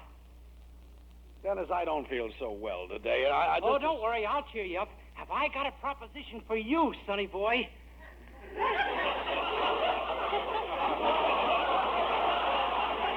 What was that? I say, if I got a proposition... No, I mean, what was it that you called me? Sonny boy. I see. You got that out of a book, huh? A certain book. As a matter of fact, I did.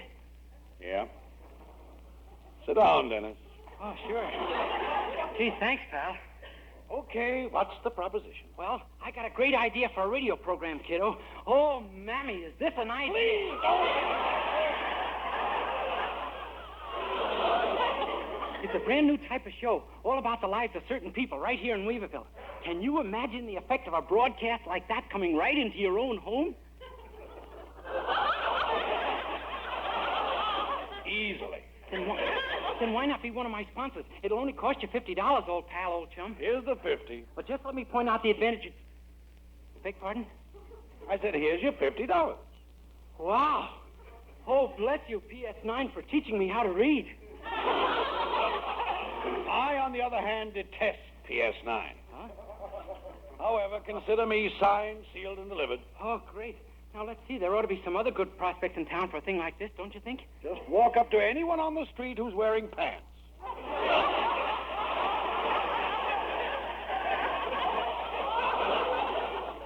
Yeah? Well, how about Mr. Courtney, the banker? Of course, the bank has never advertised before. It will now.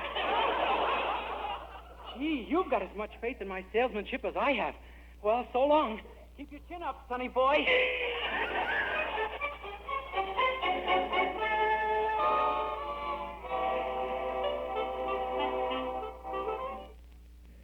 That's the first half of the Dennis Day radio show, A Day in the Life of Dennis Day from 1948 with B. Benaderet, Barbara Eiler, and John Brown. It was John Brown there. Same voice, same man, John Brown, who was the voice of Digby Odell, the friendly undertaker on the Life of Riley show, and he worked in a million radio shows, I think.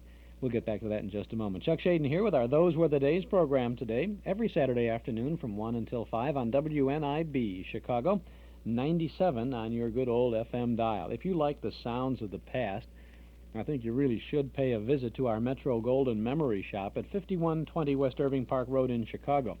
We have a great selection of all the good old radio shows on cassettes, on 8-track tapes, and on LP records. And on LPs, we have a wonderful selection of soundtrack and personality recordings. You can get all those MGM musicals, soundtrack recordings of Singin' in the Rain, which was on TV last week, Three Little Words, Showboat, Bandwagon, 7 Brides for 7 Brothers, Easter Parade, Kiss Me Kate, Annie, Get Your Gun, the whole business. We have lots of recordings about the Disney era, soundtracks from Snow White, Peter Pan, Alice in Wonderland, Bambi, Uncle Remus, Dumbo.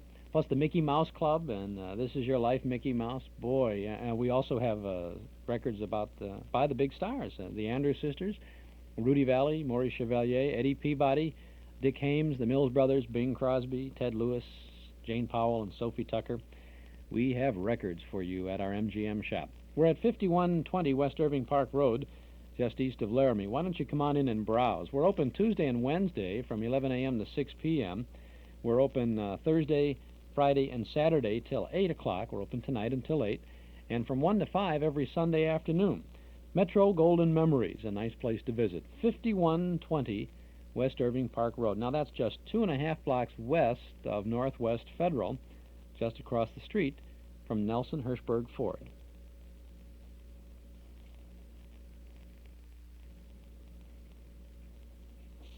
By the way, you may be coming over to our Memory Club tonight over in the community room at Northwest Federal Savings. We start our movie at 8 o'clock, and our doors open at 7:30. You may want to take an early start and pop into the MGM shop on your way over. Then we'll treat you to a nice movie tonight. We have The Tenderfoot from 1932, starring Joe E. Brown and Ginger Rogers, and our Lucky Strike Extra tonight, announced in advance for a very rare occasion. Tonight we're going to have a Dennis Day television show from 1952 and 53. It's the 52-53 season. Charlie Weaver co-starred with Dennis on this series. A good show, and I think you'll enjoy seeing it. Like to see Dennis on TV in his own show. We'll have that after The Tenderfoot tonight with Joey Brown. So from 1932 to 1952, we're going to bridge that gap, too, in one evening in the Memory Club. Held in the community room at Northwest Federal, 4901 Irving Park Road in Chicago. Lots of free parking in the lot at the rear of the office on Dakin Street, or you can take the CTA right to the door. Our movie begins at 8. Doors open at 7:30. We'll be there. Dues are $1.25 a meeting, payable at the door. Hope to see you tonight for our Memory Club movie. Now let's get back to the Dennis Day Show.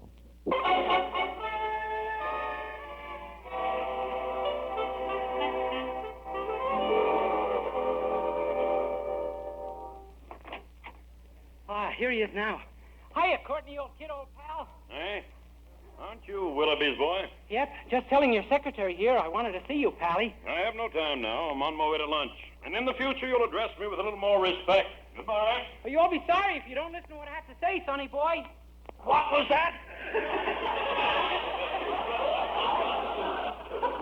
Gosh, what a broad jump. Never mind. Did you just call me sonny boy? Yeah, it's a little thing I read in a book.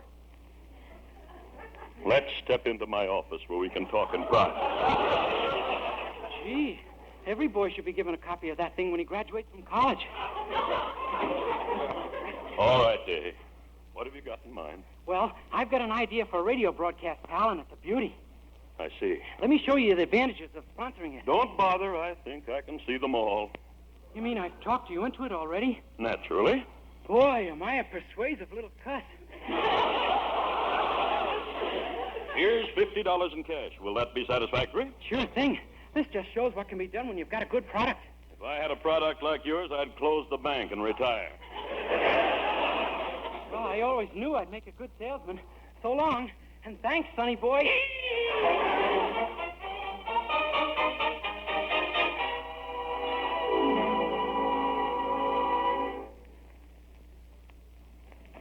Boy, oh boy, Mildred, I'm telling you, you never saw anything like it. What a book that is. Oh, Dennis, it's just too marvelous. You actually collected $100 in cash? In lettuce. Nice, cool green root of evil. Oh,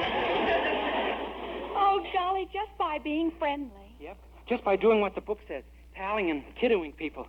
Although I must admit that Sonny Boy has been by far my best seller. Oh, Dennis, now you can put on your radio program. Sure. I've already gone down to the radio station and bought the time with their money. Oh, golly, it's just... Why, Dennis, look. There's Mr. Courtney and Mr. Willoughby at the door. Well, well, my business associates.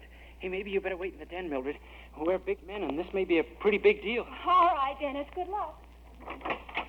Well, come in, gentlemen. Come right in. We want to talk to you, Dave. Right this minute. Well, sure, but why so serious, pals? Chums? Kiddos? Honey boys?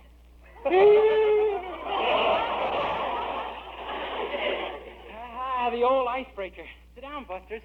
Dave, I'll come right to the point. We've come over to make a deal with you. How about want $200 in cash. You mean you want to give me more money without my even asking for it? Exactly. Boy, what a salesman I am. Even when I'm not selling, there's a carryover. We want that book, Day. Book? You don't mean the one I got that Sonny Boy stuff out of? You know that's what we mean. Oh, I couldn't part with that. It's my stepping stone to success. So, playing it cagey, huh? Well, we'll see about that. All right. What is it you want, boy? A good raise in salary? Homer will give it to you, won't you, Homer? Certainly. Does that satisfy you? Well, maybe you'd like a change in job. There's one waiting for you in my bank. How about it? Well... Or perhaps you'd be interested in public office. The Bald Eagles will get behind you for city council. Well... Or mayor. How would you like to be mayor? Come, boy. Why don't you speak up? You think I'm crazy? I'm doing great with well.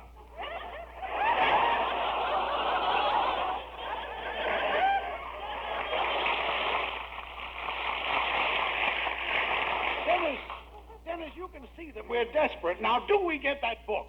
Well, gee, I guess you do. I couldn't do it. Well, my gracious, what in the world's going on here? Herb, our troubles are over. We've got the book. Well, of course. Didn't you get my message? I found it. What? Sure. It had slid down back of the seat cushion in the car. Now, about this city council job... Drop dead.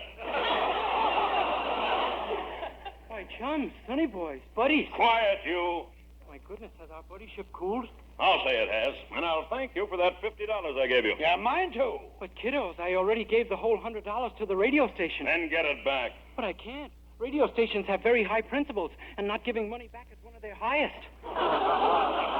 Dennis, we want that money. I think I better get out of here. Day, either we get that money or you'll spend the rest of your life in jail. Gentlemen, please, you're biting the hand that's raised to leave the room. I think you understand us, Dennis. Come on, fellas, let's get that book right now and burn it. I'll say. Come on, Hey, but palsies. Gee, what a life to live. Sometimes I wish I'd never gotten over the measles. Oh, Dennis, I heard it all. I just... Stay away from me, girl. I'm jailbait. But you aren't. All you did was agree to put on a radio show. If you do that, they can't do anything to you. But all that's paid for is the time. How can I put on a radio program without actors? Actors want money. They eat just like people. You and I could be the actors, Dennis. Huh? Well, what kind of a show has only 2 actors? Did you ever hear one of those breakfast programs? You know, where the husband and wife chat over the breakfast table? Oh, yeah, with their mouths full. But that kind of show would have to come from this house, and what would your mother say? Well, Mother and Daddy will still be asleep at that hour. They don't have to know anything about it. Gee, Mildred, I don't know. Dennis, it's our only chance. Besides, maybe we'll be a big success. We can even mention some products on the program in hopes of attracting sponsors. Gosh, it might work at that. Of course it might, and it's simple. We just act like any married couple at breakfast. Yeah. I hope the rustling of the morning paper and the grunts come over clearly.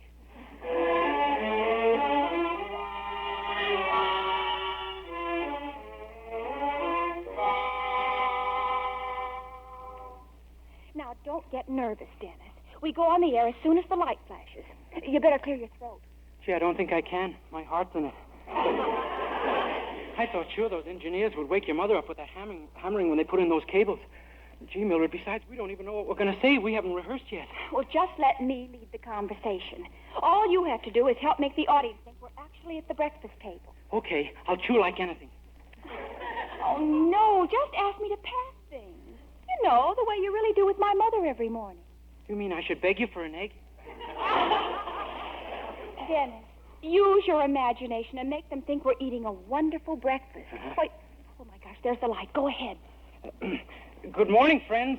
This is just plain charming Dennis and Mildred coming to you from their lovely breakfast table, which is the same as their lovely lunch table, only sooner.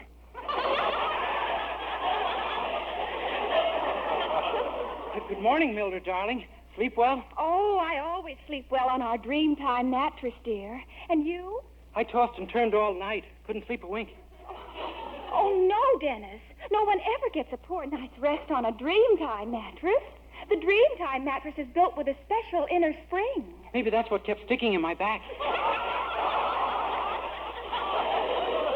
Dennis, the products, don't you remember? Oh, yeah. A cigarette, dear? Huh? Thank you, ma'am.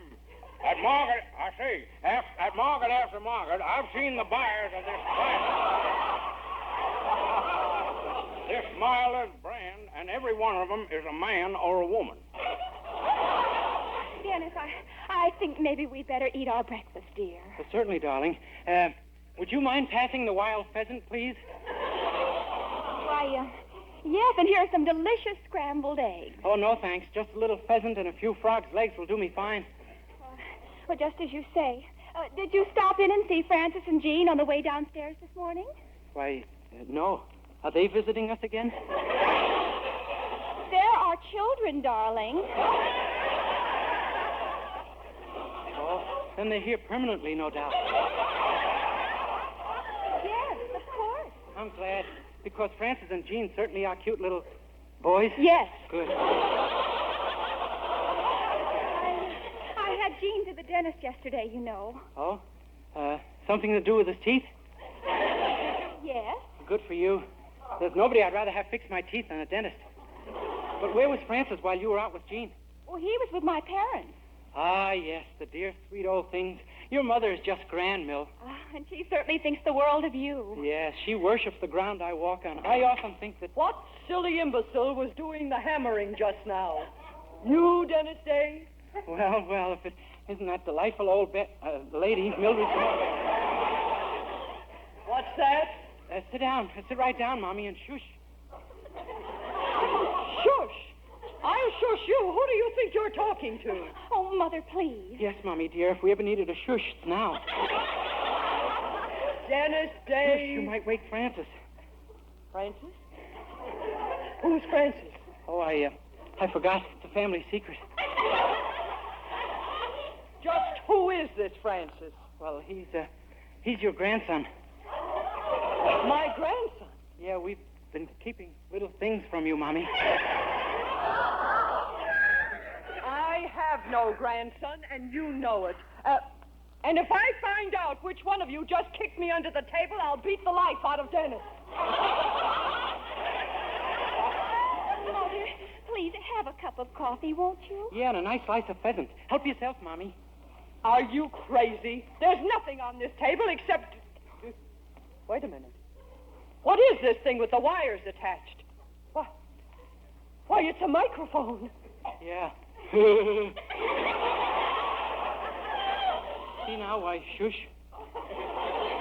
Do you mean that everything we've said has gone out over the air? Oh, don't worry. I'm sure we were fated long ago. Dennis, say you... Goodbye, everybody. We're a little late this morning. Goodbye.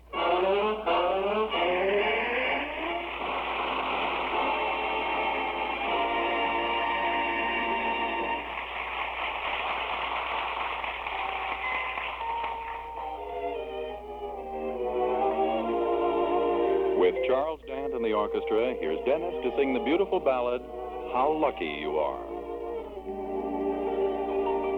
As you walk, as you talk with the one you love, do you know just how lucky you are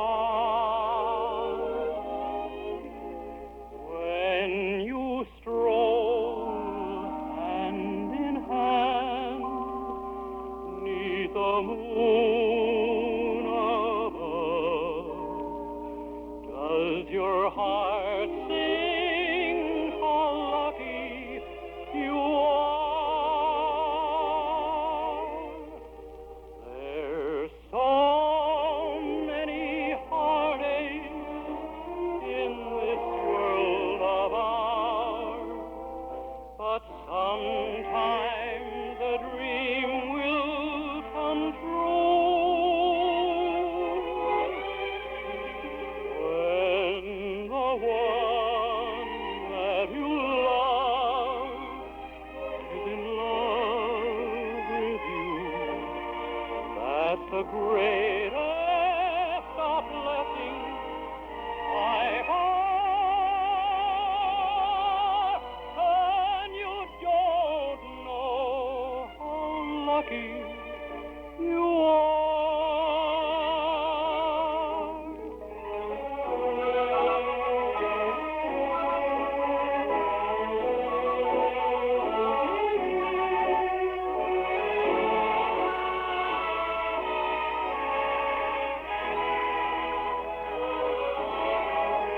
When you stroll hand in hand, beneath the moon above, does your heart sing how lucky you are? There's so many heartaches in this world of ours, but sometimes a dream will come true when the one that you love is in love with you. That's the greatest of blessings I have.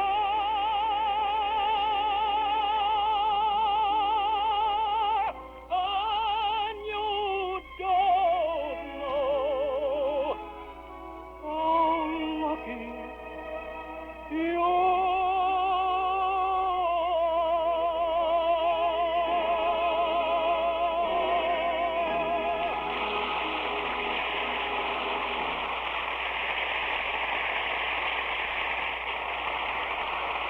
Good night, everybody.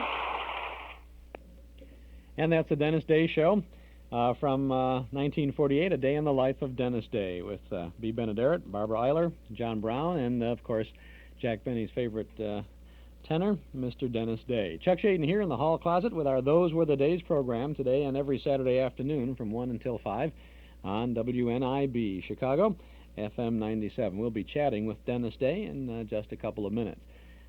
I hope you can join us in the mornings to get your day started with a lot of smiles and good listening when we open our hall closet on WXFM. Just up the dial at 106 on your FM radio. And we have every morning between 7 and 9 what we think is a good gathering of good old radio shows. And we got some trivia for you and some good music and some nice memories. This coming Monday, the 15th of November, next Monday morning, we're going to have an Eddie Cantor show from 1947, and we'll have Larry Clinton and the orchestra broadcasting from the Streets of Paris room at the International Casino in New York in 1938, and then we're going to have a Fred Allen show with Fred's guest in 1947, Jack Haley. On Tuesday and Wednesday of this coming week, we've got a very interesting two-part program. We're going to have a 30-year history of NBC.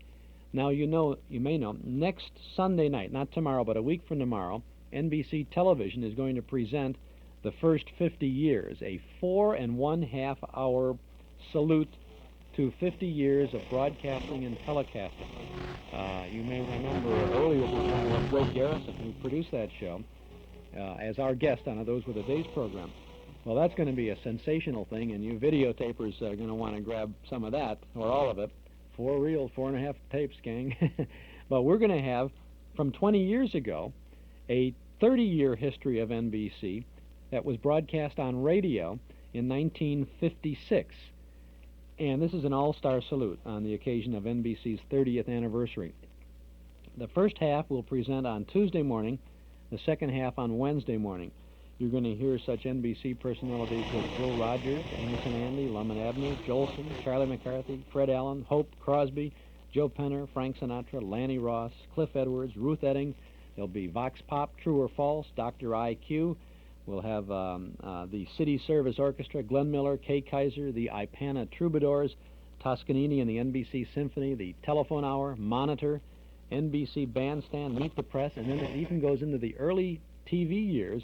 And you'll hear Milton Berle, Dave Garroway, Steve Allen, Howdy Doody, Georgie Goebel, Eddie Fisher, Sid Caesar, and Perry Como. 2-hour show. We'll have the first hour on Tuesday morning, just at right after 7 o'clock when we come on, and the second hour Wednesday morning at the same time. Also Tuesday morning we'll have a Captain Midnight adventure, and then Wednesday morning, Vic and Sade. Thursday morning in the hall closet, between 7 and 9 on our WXFM broadcast, we'll have the Chamber Music Society of Lower Basin Street a Milton Berle show with Uncle Milty saluting music.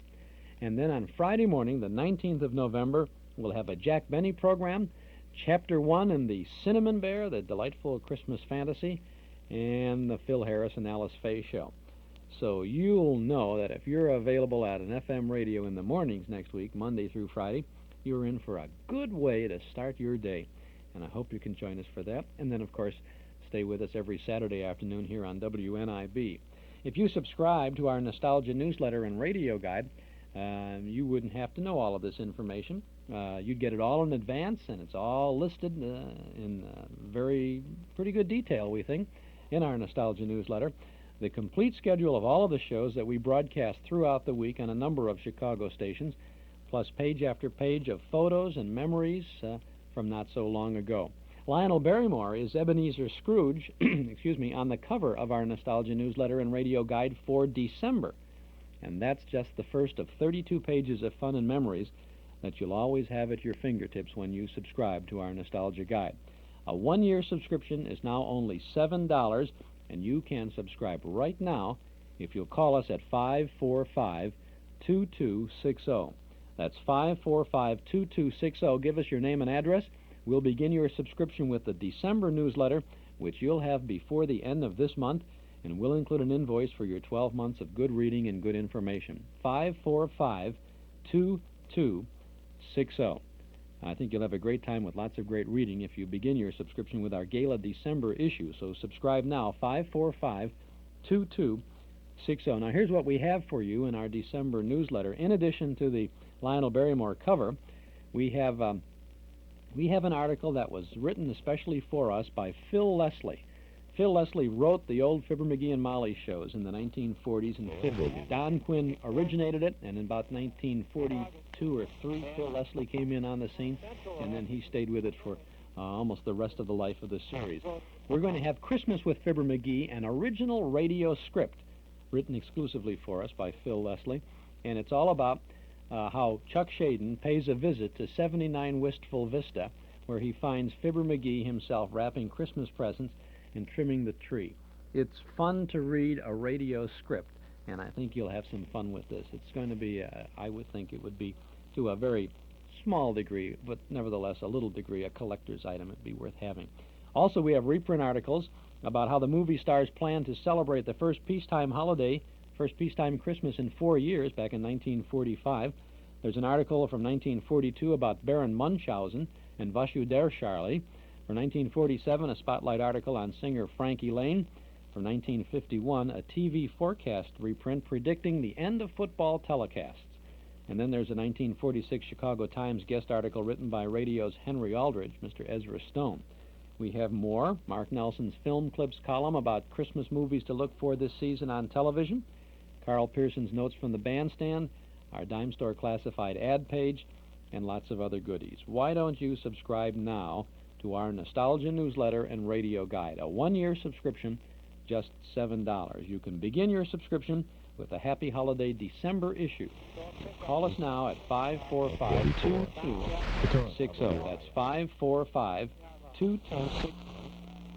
We've just to Nostalgia newsletter, Fox. Go to the third period. 53. And by the way, if you'd like to do your Christmas shopping early, the newsletter might make an ideal Christmas gift. We'll send a special note from you with the first issue, which would be the Christmas newsletter. So call us now at 545-2260. Now you can get your whole house Magicus clean and also get a helping hand with the laundry. Hi, this is Carmelita Pope with good news. Right now, with any Magicist order, you'll get a bottle of Ego Liquid, the heavy-duty one-step laundry detergent at no extra charge. With Ego, there's no need for pre-soaks and sprays. Of course, Magicist is the recognized expert when it comes to cleaning. So have Magicist clean your carpeting and furniture in home or office. Or have Magicist call for, clean, and deliver your rugs and draperies. Save 20% for cash and carry. Bank cards are welcome. And Magicist sells rugs, too.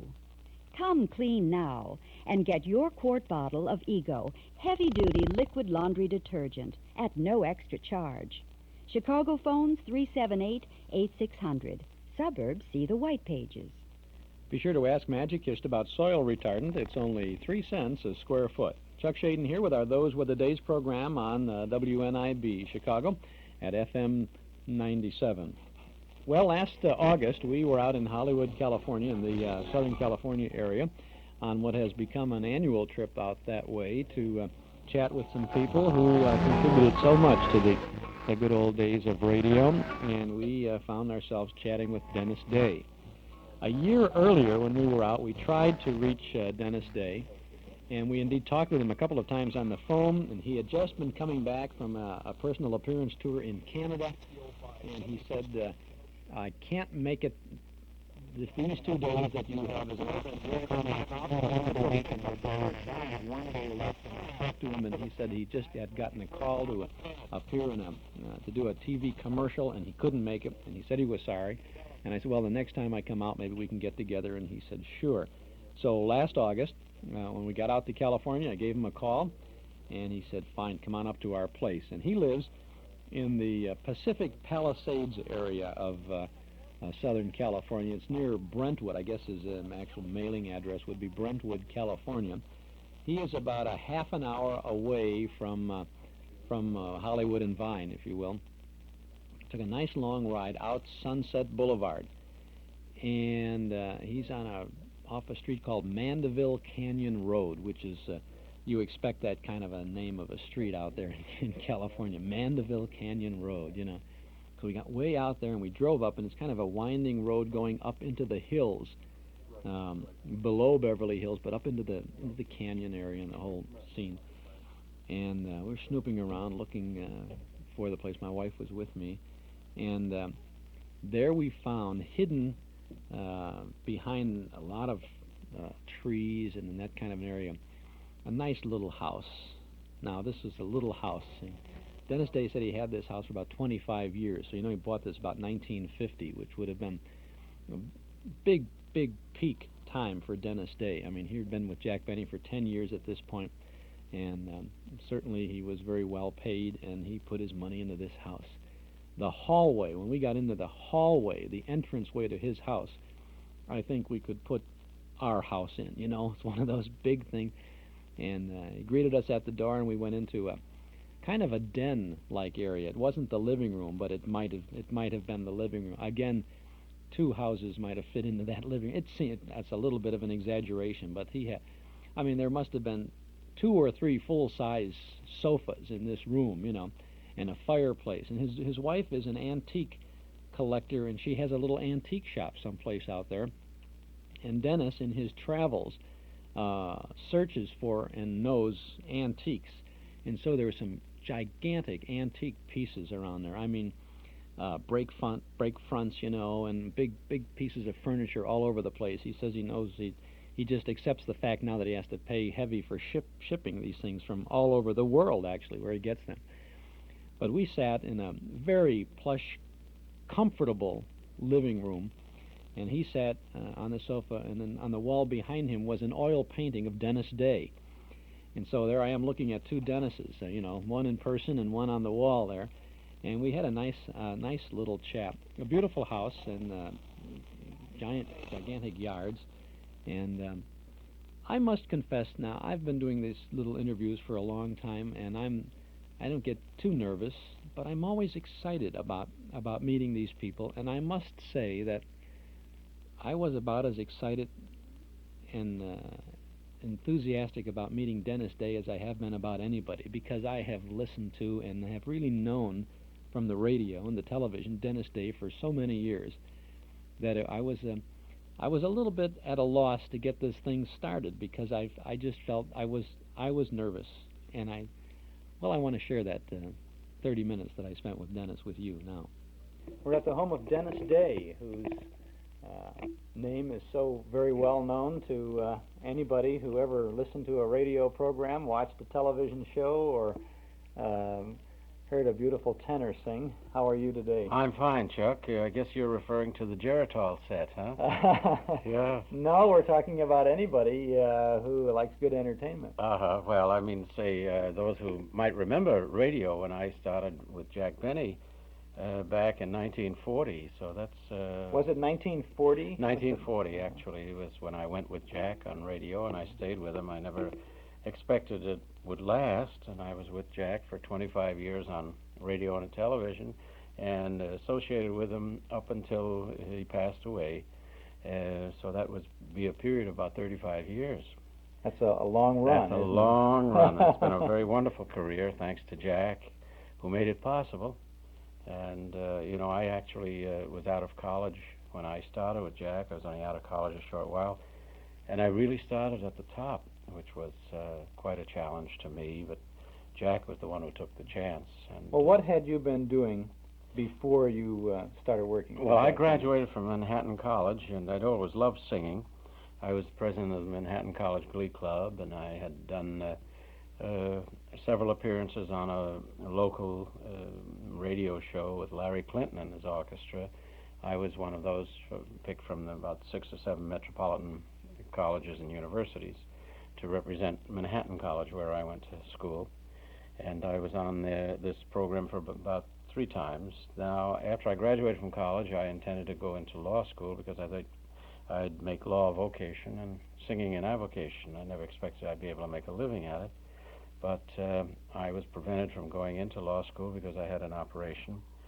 And while I was recuperating, I started singing around local radio shows in New York City. And Kenny Baker left the Jack Benny show, and someone suggested I send over an acetate of a couple of songs I'd done on some of the local radio stations on WHN and CBS. So I did, and by good fortune, Mary Livingstone happened to hear the record, and she liked the record. She saw my picture and all, and brought it to Chicago to Jack. He came in and auditioned me, and that was the start of the whole thing. They gave me a round-trip ticket to come out to California and audition out here, which I did. And then about 2 weeks before the program went back on the air, after the summer hiatus, Jack signed me to a contract. It was a 5-year contract with a 2-week option. If I didn't make good in 2 weeks, he had the option to drop me. Then in the first year, it was for every 13 weeks, so they would pick me up after the first 2 weeks for the next 11. Then it was every 13 weeks.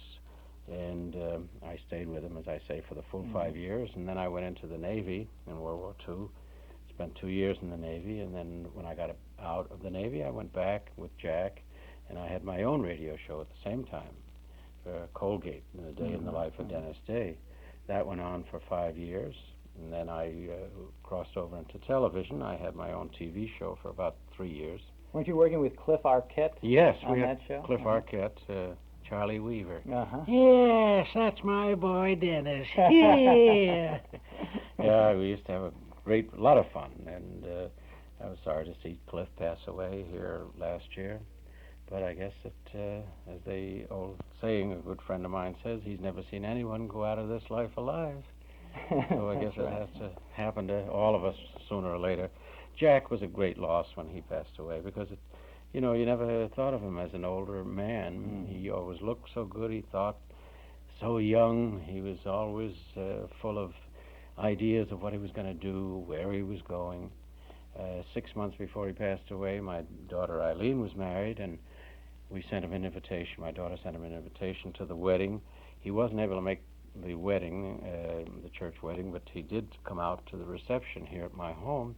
He said, I'll be there, and sure enough, he was out here and spent about 2 hours visiting, and then he had to go to another wedding reception. He was leaving that night to go up to Portland to do a concert, and then on to Seattle to do another concert, and then over to Spokane. But this man was a very thoughtful, very kind, and very generous man, contrary to the character that he was portrayed as. It was a great loss because nobody thought of him getting ill. There was some talk about him not feeling well, and everyone thought, well, because Jack always took excellent care of himself. He had a physical twice a year, and then he was doing a concert in Houston, I believe it was, or Dallas rather, and just before going out on the stage, he got a seizure, cramps in the stomach, and his arm went dead. So they thought it might be a slight stroke, but they examined him, and there was no such thing. But actually what as a few months went on, they finally found what it was, and of course it's very insidious. He had cancer of the pancreas, and fortunately he didn't suffer very much. He went very fast. But I think the whole nation and the world was shocked when it happened because nobody expected him. Yes, you know. think a man like that is immortal? And Yes, goes on yeah. forever. Well, he was a national institution. I never heard anyone have a bad word to say about Jack Benny. Everyone always loved him. And he was a very kind and very gentle man. This is what's on his tomb. Here lies a gentle man, which epitomizes really what Jack Benny was. A very kind and gentle man. Did you find him that way on that first Jack Benny show Oh, that yes, you did? yeah, because, I was scared stiff. After all, I'd had no great experience as far as singing is concerned with orchestras or appearing on Here's the top radio show in the whole country, and everyone was listening, so I was just very nervous and very scared, and I think that's why they brought in Verna Felton, who played the part of my mother, was a buffer between myself and Jack until I got more confidence myself on the show. So they used her in the first year, I would say, about probably 16 shows. And then finally I started to get a little more confidence in myself. She was on that quite a bit over the years, though. Yes, well, they your referred mother, to her. Many times she wasn't even on the show, but Jack would refer to her, oh, your mother, and I might say something about she wants me to get a raise, or she was always either a plumber's helper or a carpenter. She was a woman who could do anything, and he would refer to her many times, or I would. And it felt like a living presence was on the show. He was partial to tenors before you came in. Oh, yes, he had Kenny Baker, and before that he had, actually, between Kenny Baker and myself, he tried Michael Bartlett for a few shows. Wasn't Frank Parker with Frank him Parker at one was point? on for about 5 years when Jack first started in radio, back in the Canada Dry ginger ale, were his sponsor at the time. Why the tenor? Why not a... Well, I guess baritone? he liked tenors, and it was good for him. I think for the characters, too, that he created. See, Kenny Baker took over Mary Livingstone's character, the kind of silly, naive type of thing, and then I had to perpetuate that same thing after Kenny Baker left the show. So I would talk, yes, Mr. Benny, who, me? Oh, yes, please, and, the silly, naive kid, It's like when I went in Chicago, I went swimming in Lake Michigan, and when I came out, everybody on the beach was laughing. And he says, well, what were they laughing at? Your trunks? And I said, oh, trunks! And we used to have these running things, oh, whatever it would be, all through the years, and that was the fun part of it. Of course, it was a character that I played, and I guess I was, even though I was born and raised in New York City, I think I'd never been west of the Hudson. And been to Ireland with my aunt, who took me over when I got out of high school, and but I'd never been out west, so I was pretty green, and behind the ears, I didn't know very much, and I think I was more or less a part of the character that really I portrayed on the Jack Benny show. Well, it was a great character, and everybody enjoyed. They started taking advantage of after a while, and when I got more confidence of. I used to do dialects during World War II. I used to do Rommel popping out of a tank and, Japanese, arigato gozaimasu, do itashimashite. Oh, you bet you. And we do all kinds of dialects and impressions. I did Parker Fenley from the Fred Allen, howdy, bub. All of these various characters. And then Mel Blanc was on the show. You had a field day with the show, actually. Oh, yes, you did a lot. And what was really interesting to me, as I remember those shows and listened to some of them, you could be as silly as possible on the show. And then all of a sudden, Jack would say, sing, Dennis. And you'd sing a good song. And you'd sing Granada or into a straight thing. And the public would accept it. Yeah, that was a phenomenon that really, it's hard to explain it, but they did separate the two. The fact that you could have a good singing voice and then play a naive, silly kid, kind of stupid in a sense. But the public always separated that fact when you say sing, kid, and then after the song you go back into the same thing. But actually, all of us, like Rochester, Phil Harris, Don Wilson, we only had about a page and a half of dialogue on the show. But you better believe that it was the best dialogue that possibly could be written, because Jack knew it was good for himself and for all of the characters on the show. No matter how many laughs, he was very happy with all the laughs you might get. And when the show was over, many people would say, "Hey, did you hear Dennis, or did you hear Phil Harris on the Jack Benny show last night?" It was still the Jack Benny show, because he was the catalyst who manipulated the whole thing. The jokes bounced off of him. He was the butt of most of the jokes, and we got the laughs, but it's still, he was a genius in that sense. In many cases, a show would get well underway before he would even make an appearance on it. That's true, yeah. That's very true. And then he had a great facility of mentioning something.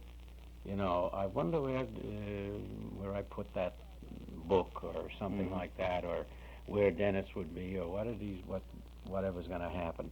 And all of a sudden, when we were practically to the end of the show, that would come in another roundabout way that made a hilarious ending to the whole thing. He had that great facility. So he was really, in the early days when I was with Jack, he used to work with the writers on all the ideas and the dialogue and everything else. And then when we'd come in to read, usually on a Wednesday or Thursday, we'd have our first reading. And after the reading was over, we'd leave and go home, and then they would edit it and tighten it up. And my gosh, every time, every script would be 200% better once they worked it over. And Jack would work, says, "I don't like this, we've got to replace this, or bring in, new dialogue, or let's keep this," and this worked fine. But he was a great editor of scripts. This is one of the great sense of comedy that the man had. Not only was an editor, but what a timer, a master timer. He knew how long to milk a laugh, and when to stop, when he had enough, or the public had enough, the audience. And this was a great thing about him. And, now, how many other comedians are there around or coming up that have that same facility? So it was an era. I guess someday somebody will write a book about the era, that we went through, through the 30s, all the way up into the the early 50s, when radio was in its heyday. Because everything was gone over the airwaves, it was sound, and everyone could imagine what a person looked like, what a situation looked like, in their own minds, by sound effects and by the person's voice. People used to think I was I get two different kinds of comments on what I look like, people who hadn't seen me. They said, well, one would say I was tall, about 6 feet, with blonde hair and the hayseed coming out of my ears, or the other would say, well, he's short and fat. So these were the two opposites. But each person who listened to radio formed his own image of what he wanted you to look like, or what he thought you looked like, or the situation. And sound effects, I think that'd be make a rather interesting study and an interesting book. Well, that's because the listener participated. So yes, he had to supply the picture, and he had to. Added to the staying power of that. And the sound effects were all important. I know Jack had a great sense of that. Many a time where it was a slap in the face. I remember once he was trying to get the sound effect man to make the proper sound. It just didn't come, and he kept, no, that's not it. And by George, when the sound effect man finally hit it, the right sound effect of the slap in the face, and Jack says, "That's it," you knew instinctively yourself in listening that he was absolutely right.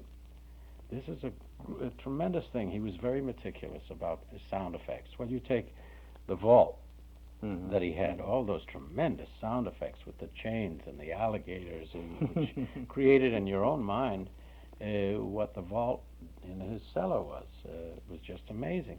I don't think you can really translate that. They tried, it came off very well, but I don't think it had the same impact as it did in radio when they tried to when they put it into TV. Did you have? Did you offer anything to the Benny radio show that that wasn't in the script? In other words, was it a likely thing that You mean or to Phil or ad-lib? Dennis Well, ad-lib or add bits of business to well, it that were incorporated sometimes into it? you might, you know, Mhm. but you better be sure that you knew what you were doing. Phil would ad-lib quite a bit, you know, and Jack was a great audience. He just absolutely, if something was really funny, he'd fall right down on the floor. He was just amazing. You mean literally he would fall on the floor? Well, he'd just break up. I'm just saying, you know, everything. He'd just break up and almost throw the script away and just put his head down and laugh and just absolutely say, "Oh, that is funny. Oh my gosh," you know. He was a great audience, and but we didn't do very much ad-libbing, you know, because you had a time structure in there. The show had to be off, and lots of times the audience may laugh a lot longer than we expected they would. So you had to get those commercials in. That was the important thing. And of course, Jack was the first one to do the integrated commercials way back in the 30s by Jell-O again, and then we went from there to Grape Nuts, and then we went into LSMFT, Lucky Strike, Green has gone to war, and all of that. But he always integrated the commercials as part of the program. One show that stands out in my memory was one where the sportsmen, this is a storyline, the sportsmen were getting mad because Jack wasn't paying him enough money. And so it was you and Bing Crosby and I think Andy Russell. Oh, yes, and yes. maybe it was Dick Hames. And Dick Hames, yeah. And that's when Crosby said, "Who picked this key, Dennis Day?" Yeah, right. Yeah. And then also another time he said, "Hey, Dennis, you better get down where the money is." Because here I was with three baritones. Yeah. There was a lot of fun on those shows. It really was fun for the audience, and we could listen and feel that everybody on your side of the microphone was having a good time. Yeah, with it too. well, you went there. You enjoyed it. You know, we didn't rehearse a great deal because comedy loses its spontaneity if you do. You know, then it becomes too rote and planned. And Jack didn't want to do that. Never rehearsed a great deal. You may have one or two readings at most. And it had that sense. I always got a great charge out of going to the Jack Benny rehearsals and the shows itself, because you knew you were going to have fun, and everybody did enjoy themselves. I mean, there was no animosity among any of us. You know, we weren't jealous of one another. We all got along just absolutely great. We all got your star spot on the show. That's I mean, right. you really had a good feature. That's right. Everyone got his featured spot, and you know the material was the greatest. Did you have to? Did you rehearse, or when a show was going on Sunday, for example? When did it start for you as an actor and the singer on the show? Well, I'd start Thursday or Friday. I'd start at least on Wednesday because I'd have to get with the arranger, pick out the song, talk to Jack and Mary, and whatever suggestions they might have as far as the song is concerned. I'd make my suggestions. Then we'd have to get with the arranger as far as key and the routine, and then he'd have to make the arrangement. Then the next time I came in for a rehearsal with the orchestra was on a Sunday morning, usually around 10 o'clock. I got there, and the cast would probably arrive around 11:30, 12 o'clock. But I would rehearse with the orchestra in my period of time, usually then, on Sunday morning. And that's after I'd rehearsed once or twice, and that was all. Because he'd send the orchestra home. Out. Jack would never let the orchestra sit there to hear the rehearsal of the comedy. Really? No, because he wanted them to hear it for the first time, as well as the audience sitting in the audience and the people at home listening to the radios. That's why he loved, Frank Remley. They always put a microphone under Frank Remley because Frank was a great audience, and he had an infectious laugh. And he'd break up at anything that Jack or any of us would say. So you see, they kept the spontaneity there by dismissing the orchestra. And the first time they heard what was going on as far as the show is concerned, they'd rehearse their cues for the bridges and things like that. But they didn't hear any of the comedy at all. And it was evident. We could hear that everybody was really, really with it. It seemed to me that Don Wilson always was you could almost always hear Don Wilson's laugh. Yes, on yes. the Well, air. he had a big, hearty laugh. But it sounded, I mean, he was part of the action in much of it. Yes. And he must have been going through the rehearsal of it, yet his laugh just sounded like he had heard this for the first time. That's right. Yeah. Well, as I said, we didn't rehearse it that much, so it was almost like new to you. Yeah. And I think you got all of us got involved in it and got carried away with it, and enjoyed it. You probably enjoyed the audience's reaction to Right. it as well. Yeah, because many times you didn't know you were going to get that big a laugh, or lots of times you would say, well, gee, this should get a tremendous laugh, and maybe it didn't get the laugh that you thought it would. So it was, no two audiences are ever alike anyway, Did you have to do a second show?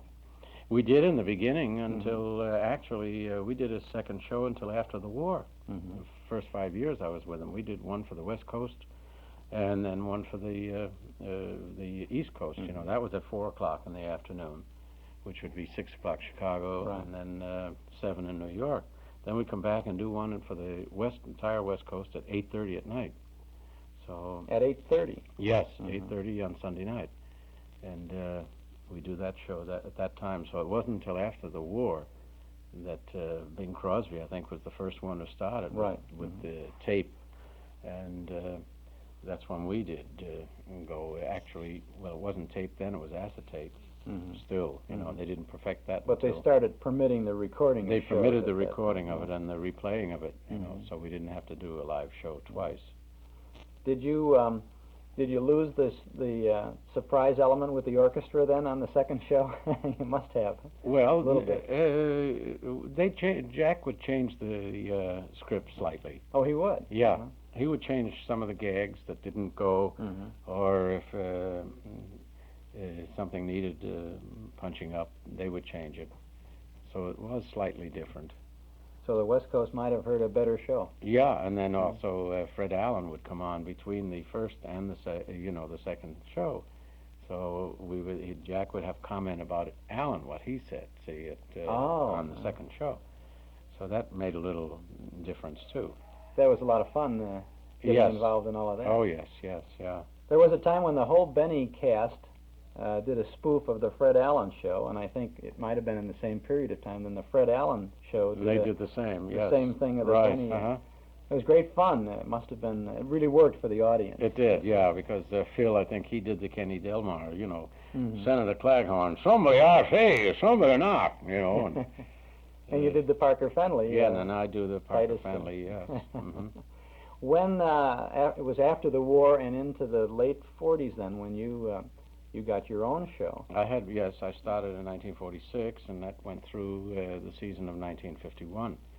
So I had it for 5 years, and then Jack continued in radio till 1954, and then they reran a lot of them during the season of 1955.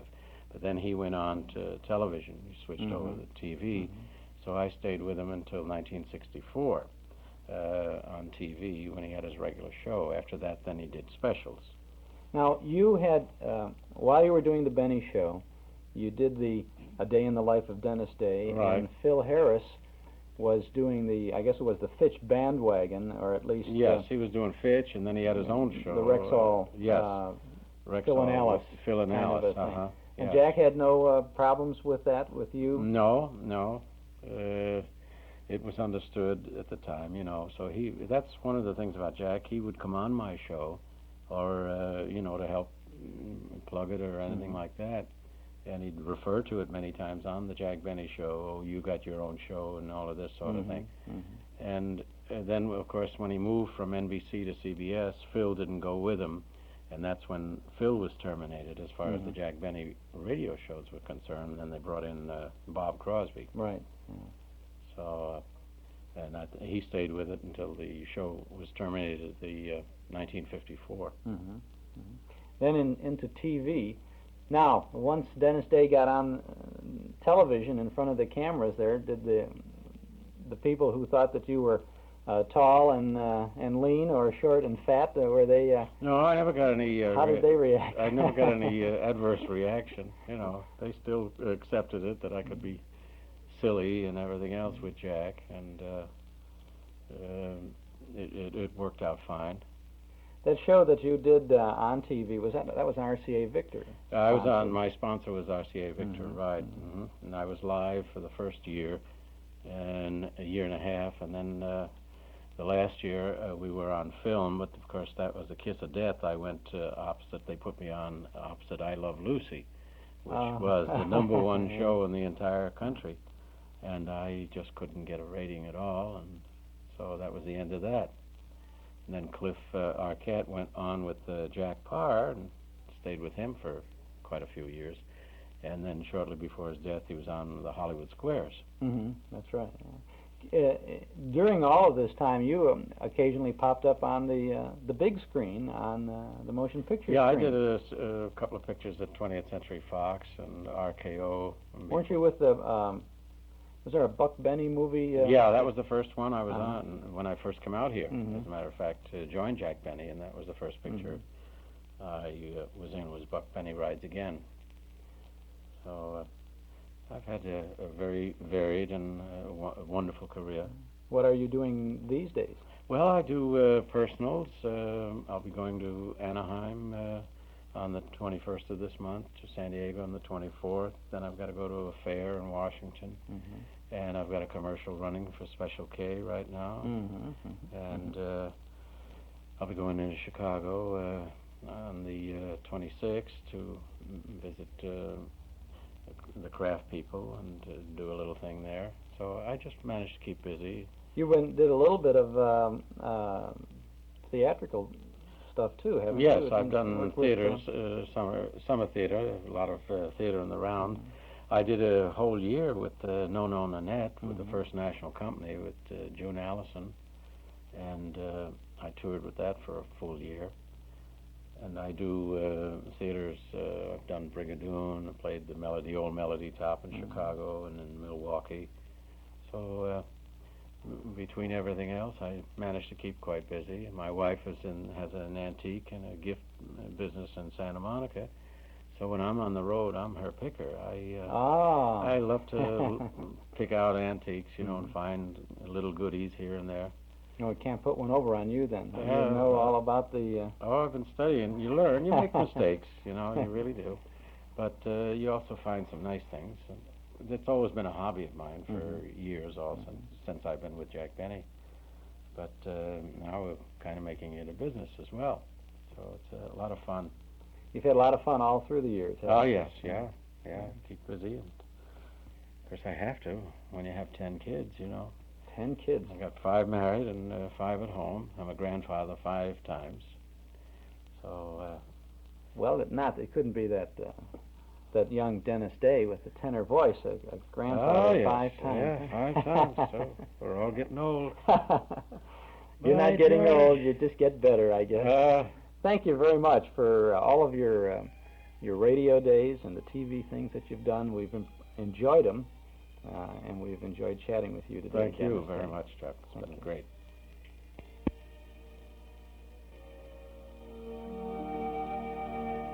There's a tear in your eye, and I'm wondering why, for it never should be there at all. With such power in your smile, sure a stone you'd beguile, so there's never a teardrop should fall. When your sweet lilting laughter like some fairy song, and your eyes twinkle bright as can be, you should laugh all the while, and all other times smile. And now smile, a smile for me.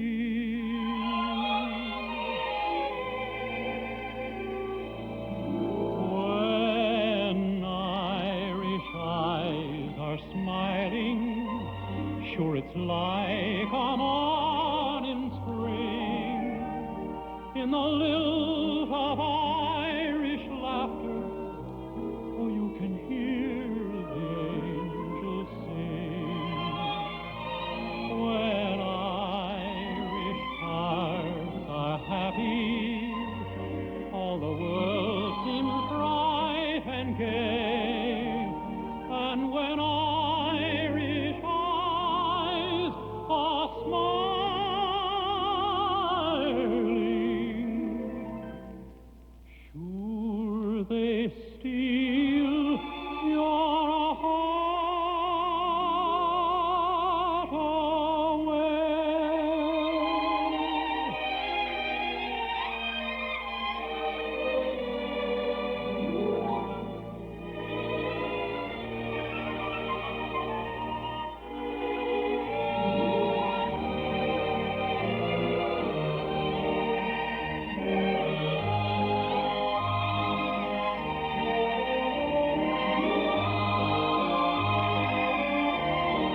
evening, folks. How y'all? This is the old professor, thinking of you, asking the musical question, what well-known savings association in northwest Chicagoland is open 63 hours a week? That's right, you're right, Northwest Federal Savings. Yes, students, Northwest Federal is open 6 days a week to serve you better. That's Northwest Federal Savings, the College of Savings and Loan Knowledge, where 63 hours each week, we're thinking of you. Northwest Federal Savings, thinking of you 63 hours a week in Chicago, Des Plaines, Edison Park, Norridge, and Arlington Heights. This is Chuck Shaden with our Those Were the Days program today and every Saturday afternoon from 1 until 5 on WNIB Chicago at FM 97. I hope you enjoyed our little chat with Dennis Day. Makes you feel right at home, and certainly is evident his great respect for Mr. Jack Benny. Well, let's see. I have an excerpt for you from our 1976 Christmas Family Pack from the Hall Closet. This is available on a set of 3 great tapes of Christmas favorites that you can get for only $13 during this holiday season from the Hall Closet, Box 421, Morton Grove, 60053. We have 3 full hours of wonderful Christmas time entertainment, and here is a scene from one of those shows. Sure is a beautiful machine, isn't it? I think it's wonderful, dear. It's the best Christmas present I've ever had. No, Harry, this is my Christmas present. Say, I have an idea. Why not call it our Christmas present to each other? Oh, no, Harriet, I'd like to get you something personal. Oh, but honestly, dear, this is a wonderful Christmas present. Besides, it was my idea that we buy it in the first place. Of course, it would be a sensible thing to do. I must admit it's a lot better than spending money on a bunch of silly junk that neither of us wants. That's exactly the way I feel. Okay, I'll tell you what. Let's take an oath. We'll make a binding agreement, a pact. I'll get my pen. I'll get a bottle of blood. The Adventures of Ozzie and Harriet, and haven't we all gone through that? The idea of of a Christmas present for the whole family, huh? What is it? What is it that they bought that the whole family is to share? Well, you'll find out when you get our Christmas family pack for this year.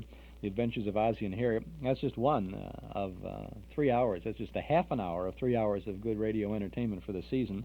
We also have the First Nighter program, and that's the famous Christmas story, Little Town of Bethlehem, starring Olin Soule and Barbara Luddy. A marvelous program sponsored by Campana's Italian Bomb, and it's very interesting. They have it in, I think, 2 or 3 acts, but they don't have any commercials because that was the way it was. I'll tell you, on radio, Christmas week and Christmas Day, a great many of the sponsors would say, no commercials, not at this time of the year. We just want you to enjoy the story. So at the end of the act, they just have a little bit of music by I think it might be Eric Sagerquist in the orchestra there. A nice show.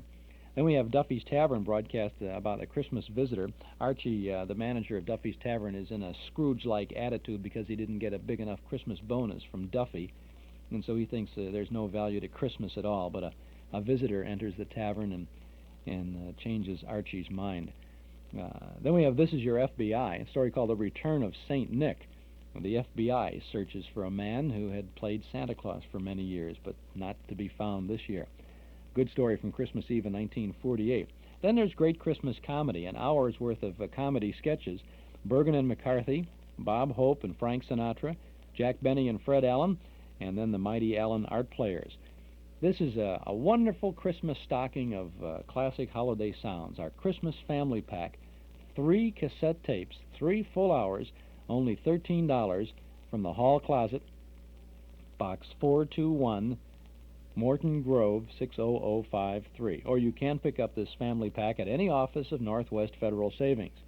Now, our regular cassette tape of the month for November features another 2 Christmas shows from the golden age of radio. One is The Great Gildersleeve, wonderful story with Hal Perry, a story about Gildy buying Christmas gifts for the lady fairs, and then, of course, going to the hospital and telling a Christmas story why the chimes rang to the kids at the hospital. And then there's Grand Central Station, their traditional Christmas drama, Miracle for Christmas. This hour of vintage sounds is available during November for only $5 from the Hall Closet, Box 421, Morton Grove, 60053.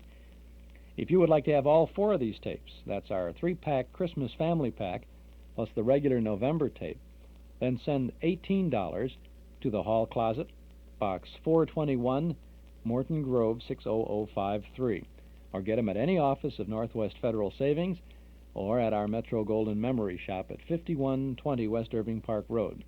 But by mail, just send to the Hall Closet, Box 421, Morton Grove 60053.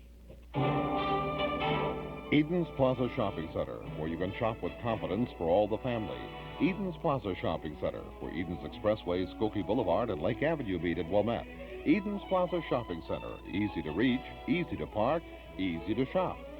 Shop and save 7 days a week at Eden's Plaza Shopping Center in Wilmette.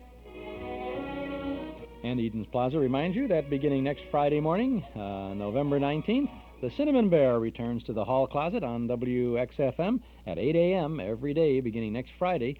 The continuing adventures of Judy and Jimmy and the search for the silver star for the Christmas tree. The Cinnamon Bear, Chapter 1 next Friday morning, November 19th, in our Hall Closet program on WXFM. This is Chuck Shaden on WNIB on a Saturday afternoon from FM 97 in Chicago. And we've got more fun for you now. This is a great show. This is one of those Armed Forces Radio Command performances. This is from the post-war 40s. It's after the conclusion of the war. And we know that for sure because at the end they say, or at the beginning they say somewhere, we know that we'll keep these shows going until you're back from over there. And when the war was on, they'd say, till it's over there. We'll keep these shows going on till it's over there. But in these shows after the war, they said, we'll keep them going till you're back from over there. Dennis Day, Lieutenant J.G. Dennis Day, is the master of ceremonies on this show. And joining Dennis for all the fun are Jack Benny, June Christy, the Hoosier Hotshots, and even Rita Hayworth. I think you're going to enjoy Command Performance.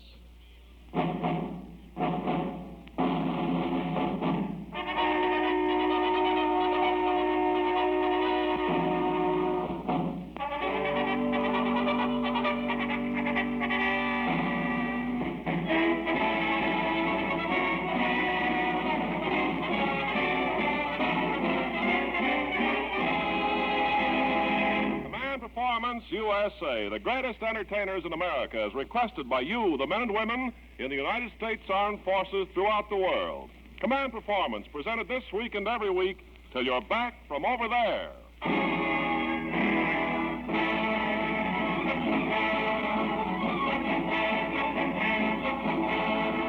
Hi, gang. Here's another 30-minute tug-of-war and taffy pull as directed by your letters to Command Performance, Armed Forces Radio, Los Angeles, USA. And standing on the bridge to signal the engine room full speed ahead is a young man just returned from overseas. The Navy's singingest Lieutenant J.G. with The Last Time I Saw You. Here he is, Dennis Day.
You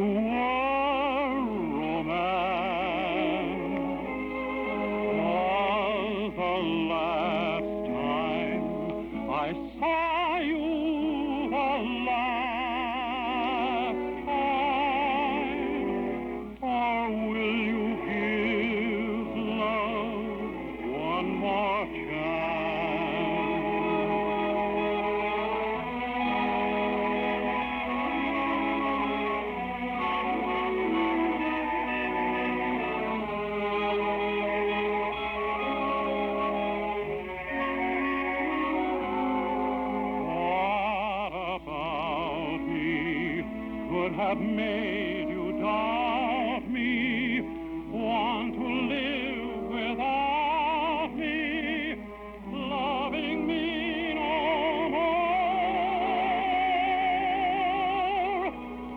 From the first time I saw you, I love you, and to me, darling, you are romance. Was the last time I saw you, the last time,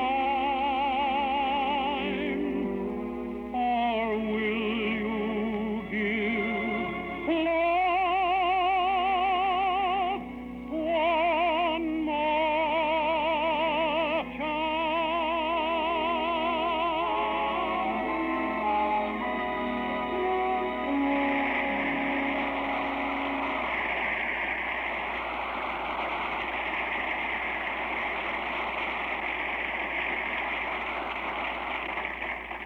Thank you. And now, in answer to many requests, Command Performance presents... Dennis, I hate to interrupt you like this, but there's someone here to see you, and he says it's very important. Who is it, Ken? Jack Benny. Jack who?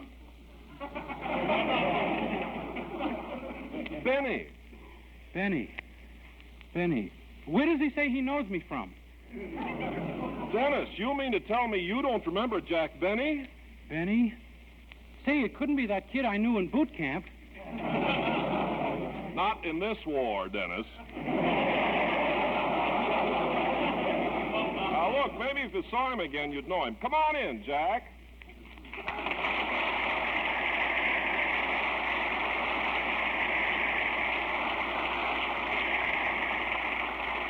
Well, Dennis Day, boy, am I glad to see you. I just heard that you got back, and I simply had to rush right over and say hello. Hello, Jack. Hello, Jack? Jack. As I recall, it used to be Mr. Benny. Well, I'm a Lieutenant J.G. now. As a matter of fact, people call me Mister.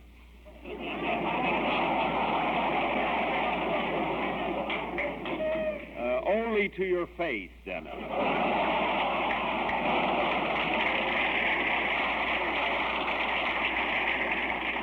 Anyway, kid, I'm certainly looking forward to having you back with us when you get out of the Navy.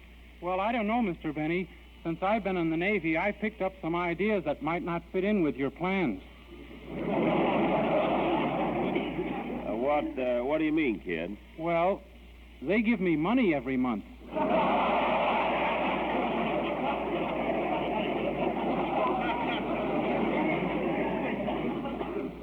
Well, I don't know exactly what the Navy pays a Lieutenant J.G., but, kid, I want you to know this. I'm prepared to practically match it.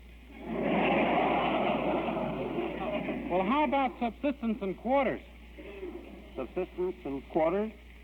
Just what does that mean? Well, when I'm sent in somewhere... the Navy so long, you know what I mean?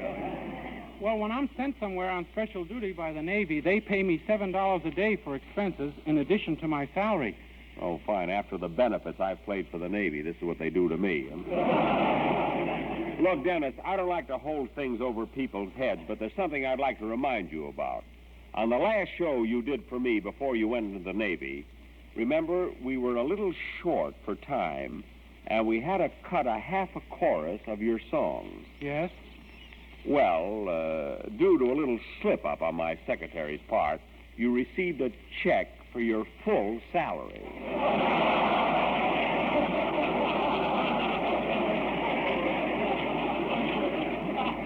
Now, according to my accountants, you owe us $3.85. Well, gee, I only got $5 for a whole chorus. How come I owe $3.85 for a half a chorus? Well, after 2 years, Dennis, see, there'd naturally be a little interest. But we can settle all that later. Meanwhile, just sign this statement of charges. Statement of charges? Yes, that's an Army expression meaning we can both forget about it, and it's nice to have it on you.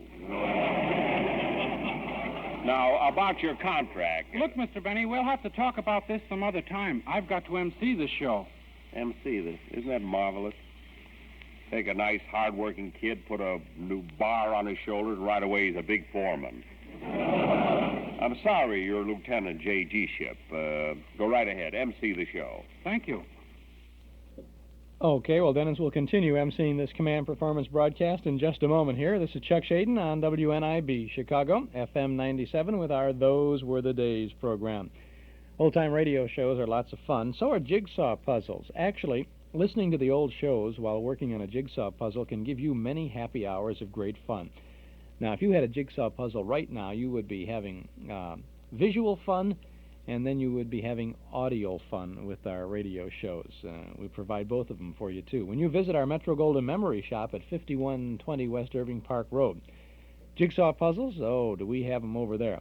Put together a puzzle that says Clark Gable, W.C. Fields, Jean Harlow, Humphrey Bogart, Marilyn Monroe, the Marx Brothers, the Three Stooges. Want a little action? King Kong, the Hindenburg, the Titanic, or some horror, Phantom of the Opera, the Frankenstein, or the Creature from the Black Lagoon. We got jigsaw puzzles of Disney characters and Snow White and the Wizard of Oz, Saturday evening post covers, a Radio Yesterday montage, Norman Rockwell's Four Freedoms, Currier and Ives prints, even the Monopoly board.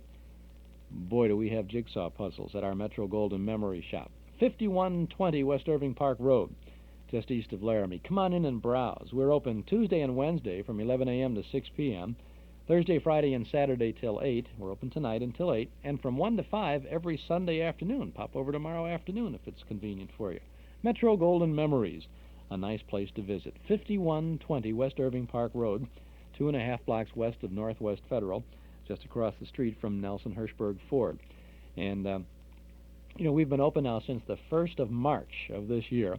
And if you popped in to see us early after we open March or April, or in the springtime, or even in the summertime, I think you ought to come back and pay a second visit. You won't believe the merchandise that we have in that shop now. We have been literally scouring the country to find the great nostalgia items, and original things, too. We are bursting at the seams with all kinds of good old stuff. Why don't you come by and see what kind of good old fun you can have with our good old stuff at the MGM shop, 2.5 blocks west of Northwest Fed, just across the street from Nelson Hirschberg Ford. Would it be you in an LTD2? You'll never know till you try. Introducing Ford LTD2, a trimmer, sportier LTD at a trimmer price. What would you do in an LTD2 when the road reaches out to the sky? LTD2, the new midsize car that marries LTD's kind of quality and luxury with the sporty flair of Mustang 2. LTD2, a new look, a new idea. Expect something different when you test drive it. Could it be you in an LTD2? You'll never know till you try. When America needs a better idea, Ford puts it on wheels. See yourself in a new Ford at Nelson Hirschberg Ford, 5133 West Irving Park Road in Chicago. They're open Monday through Friday till 9, Saturday and Sunday till 5. Get your new Ford from an old-fashioned dealer. Nelson Hirschberg Ford, across the street from the MGM shop at 5133 West Irving Park Road in Chicago. Now back to Dennis Day and Command Performance. Who's the first act you're going to introduce? June Christy. June Christy? Mm-hmm. You mean the cute little gal that sings with Stan Kenton's band, that made that great recording of Tampico, that's keeping the jukeboxes jumping all over the country? That's right. Well, go ahead. Introduce her, Dennis. Introduce her. Well, gang, here she is. The cute little gal that sings with Stan Kenton's band that made that great recording of Tampico that's keeping the jukeboxes jumping all over the country. That's what I like, a kid that can think for himself. Here's June Christy.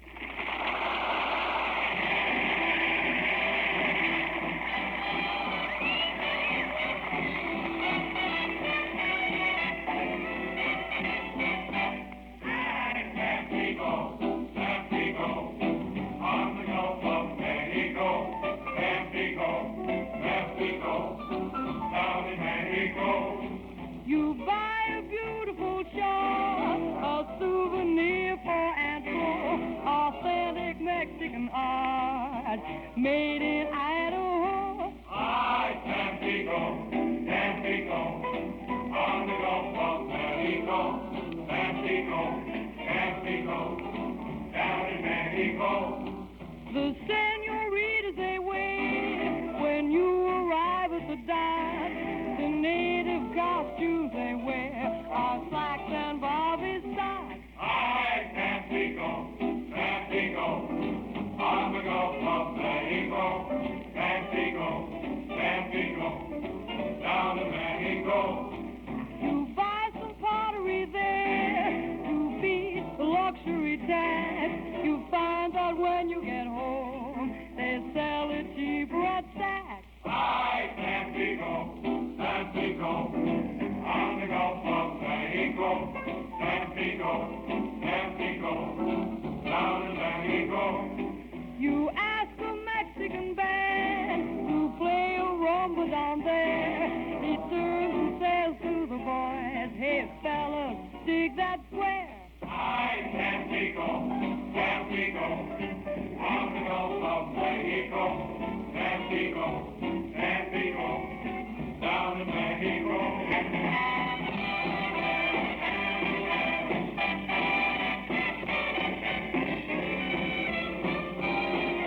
Down in Mexico.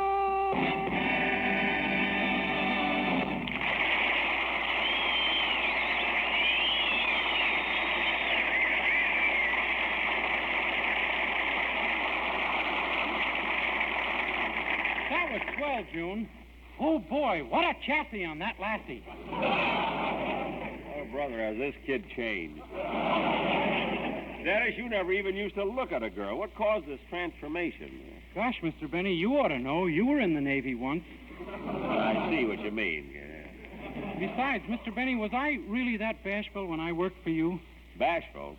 Why, Dennis, I can remember the time we'd go into a restaurant together. You wouldn't take off your overcoat if there was a waitress in the place. I would now. Now, cut that out. Sonny Wisecarver, J.G.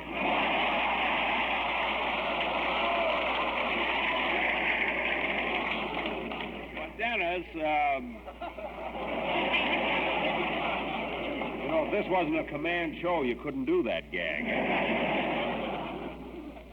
Dennis, let's get back to your post-war plans. Of course, I have a very fine singer with me now, Larry Stevens. Tenor? That's exactly what I'm paying him. Yes,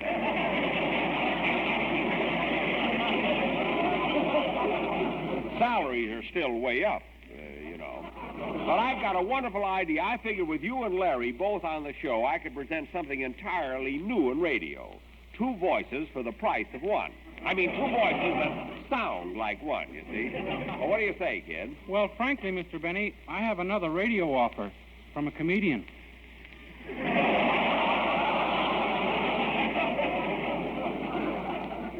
Oh, from a comedian.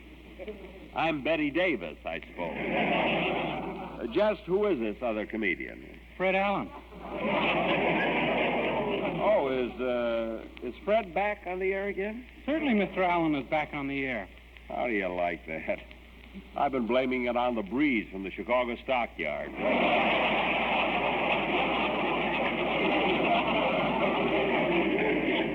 Look, kid, I don't want to try and influence your decision, but you're just not strong enough to work for Fred Allen, you know. I'm not strong enough? Well, you see, kid, when you're at the microphone, when with Allen, you not only have to sing, you have to help him hold up the bags under his eyes. I don't think Mr. Allen has such big bags. Are you kidding? Those blue eyes of his look like 2 fat little sailors sleeping in hammocks. Look, kid, I'll make you another offer. If you come back to work with me, I'm prepared to issue you 1 6-hour liberty a month with a 15-day leave with travel time. With pay? Better get on with the show, kid. Who's the next act? Oh, no, you don't. Ladies and gentlemen, stepping up to the microphone is radio's most sensational novelty group. Some introduction. Just goes to show you a silver bar does not an MC make. Go ahead, Dennis. Here they are, the Hoosier Hotshots.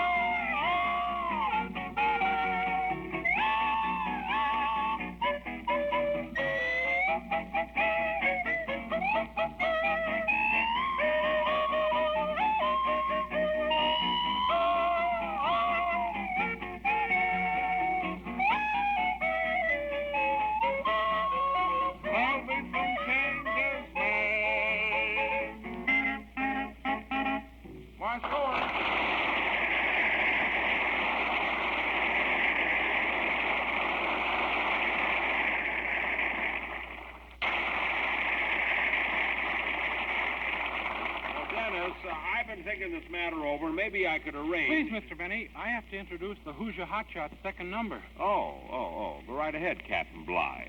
Go right ahead. Here are the Hoosier Hotshots playing the Indiana Corn Church. There, I got that name that time. Yes, it's the Indiana Corn Circuit, or it couldn't happen at the Metropolitan. I want you folks to pay particular attention to the lyrics. Hezzy? Gabriel? Grazie. Ah, grazie. What's the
Wouldn't you?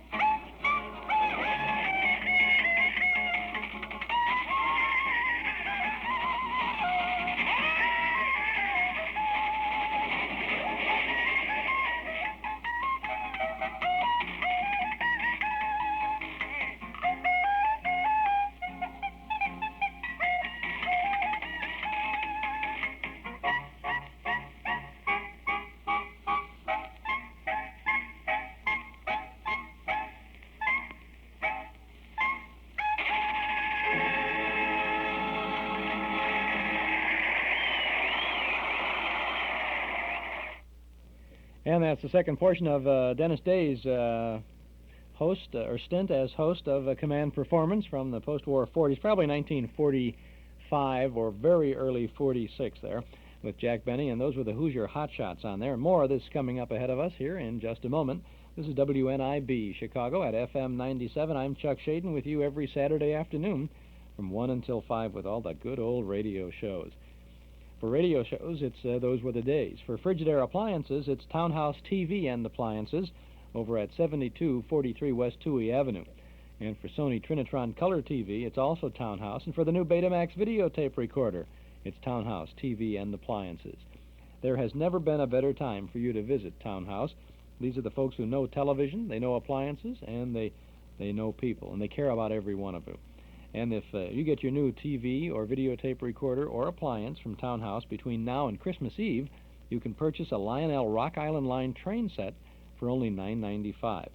This is a regular $39.95 O-gauge Lionel train set, and it's yours for only $9.95 with a purchase of any TV set or appliance from Townhouse TV and Appliances. They're at 7243 Toohey Avenue, just west of Harlem. Open Monday, Thursday, and Friday nights till 9, and Saturday until 5. Now, who's that?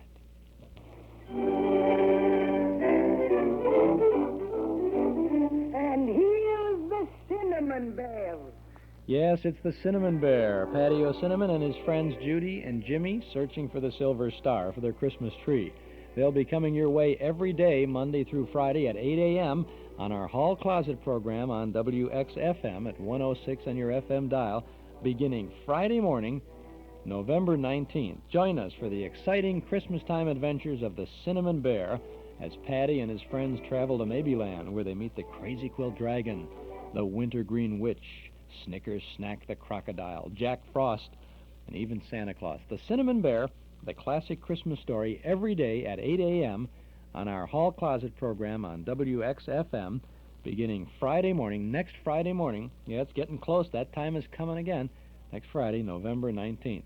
And if you would like to have the complete Cinnamon Bear story on cassette tape, it is available from the Hall Closet, Box 421, Morton Grove, 60053. All 26 exciting episodes on a special set of 6 cassette tapes for only $24 from the Hall Closet, Box 421, Morton Grove, 60053. This is classic radio entertainment for the whole family. The kids will enjoy listening day after day, so will Mom and Dad. The Cinnamon Bear, 26 chapters on a special set of 6 cassette tapes for only $24 from the Hall Closet, Box 421, Morton Grove, 60053. Now we get back to Dennis Day and Command Performance. Now, men, we were supposed to answer a request for one of Hollywood's most glamorous actresses, but unfortunately she hasn't shown up yet. I don't know just what to do about it, but, well, she's not here. Gee, Nice ad-libbing, kid. That's keeping the show rolling right along, you know what I mean? Well, gosh, Mr. Benny, Rita Hayworth was supposed to be here, but she's been delayed at the studio. I had Columbia Pictures on the phone a little while ago, but I couldn't get anywhere with them. Now, hand me that phone, kid. Maybe I can help you out. Thing when Dennis Day calls the studio, another when they hear the name Jack Benny. Good afternoon, Columbia. Columbia Pictures? It ain't the river where the salmon goes to spawn.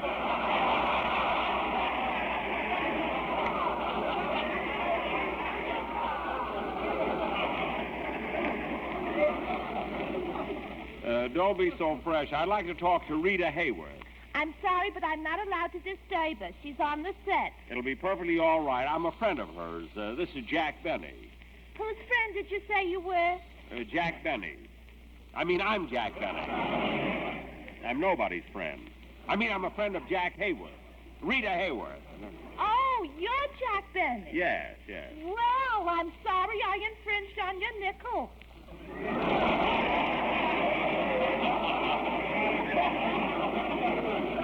I'll give you the set. Thanks. 1 moment, please. Fine, operator. I'd have gotten better service if I dialed a coffee grinder.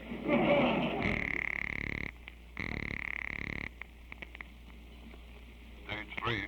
I'd like to speak to Miss Hayworth, please. Okay, would you hold the line a minute? She's going to shoot a scene right now. I'll wait. Quiet, everybody, quiet. We're rolling. I wonder how long I'll have to... All right, Miss Hayworth, start talking as you open the door. Action. Oh, Robert, darling. What an actress. What pathos. Robert, my love. What feeling. Who's Robert? Oh, Robert, darling, it's been so long since I've seen you. Kiss me, Robert. Don't speak, just kiss me. Gee. Kiss me again, darling. Oh, boy, that was a long one. Robert, kiss me again to make up for all the time we've been separated. Oh, my darling, once more. Very good, Miss Hayworth. Very good. Miss Hayworth, you're wanted on the phone. Oh, thank you. Hello? Hello, who is this calling, please? Tell me, who's calling? I can't. My lips are stuck in the mouthpiece.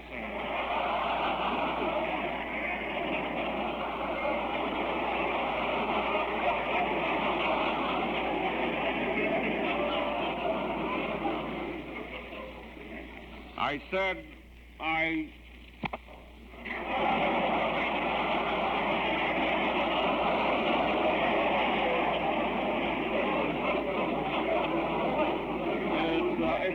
right, now, Rita, I'd like to ask you a little favor. Would you, Just a minute. Who is this?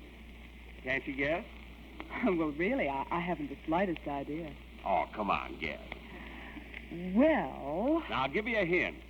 Who used to have the dressing room next to yours over at Warner Brothers?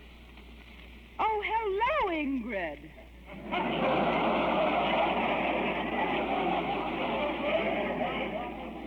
Ingrid, I'm not Ingrid Bergman, although I've had plenty of people spellbound.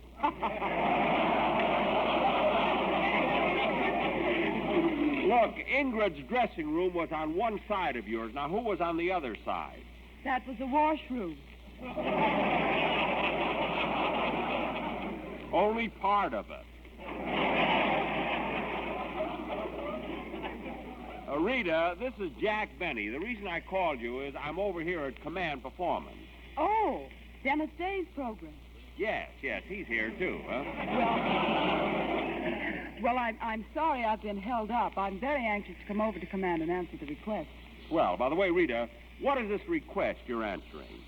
Oh, the one that wanted me to kiss the most bashful man in Hollywood? I assume that's Dennis Day. Oh, the most bashful... I see. Well, make it as fast as you can, will you, Rita? Okay, Jack. See you soon. Well, I fixed that for you, kid. Rita Hayworth will be over any minute. She will? Gosh, is my tie on straight? Is my suit pressed? Is my hair combed? My tie on straight, my suit pressed? What are you, a baby? I thought the Navy made a man out of you. But gee, Rita Hayworth. Gee, Rita Hayworth. What has Rita Hayworth got? You mean that I wouldn't cheerfully die for it? That's the wrong attitude. Women are just men's playthings. You should think... Dennis, you should think of a woman as nothing but a toy to enjoy for a while. Really? Certainly. Dear Santa Claus.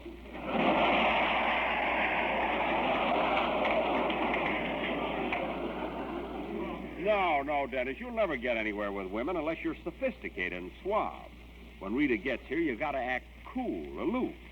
If you're bashful, you'll get nowhere with her. I won't? Of course not. Now, remember, you're cool and aloof. Well, all right, Mr. Benny, if you say so. Come in. Well, Rita Hayworth.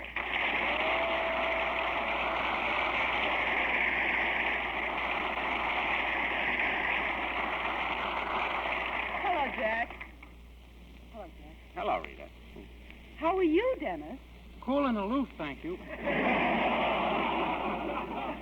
Yes, Rita, you're looking at a new Dennis Day. He's a man of the world now. Girl at every port. Suave, sophisticated, dangerous. Dennis, is this true? Gee, I hope so. You ought to see this kid's address book. What phone numbers? Wow. I've got it right here in my pocket. Look, here's an interesting number. Bradshaw 12345. Who is that? I don't know, but isn't it an interesting number? What a sense of humor. This boy's getting to be a real devil. Well, this certainly throws a new light on the request I received about kissing the most bashful man in Hollywood. Who can I possibly get to help me answer it? Well, gee, Rita. Gosh. Shucks. Oh, boy. Golly, gee whiz. Shucks. Golly, oh, gee.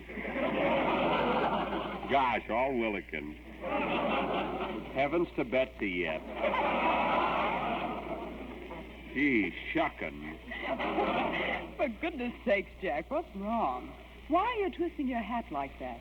Gosh, I'm so bashful I can't help twisting my hat. Well, you'd better take it off your head. You're loosening your hair. Gee whiz, gosh.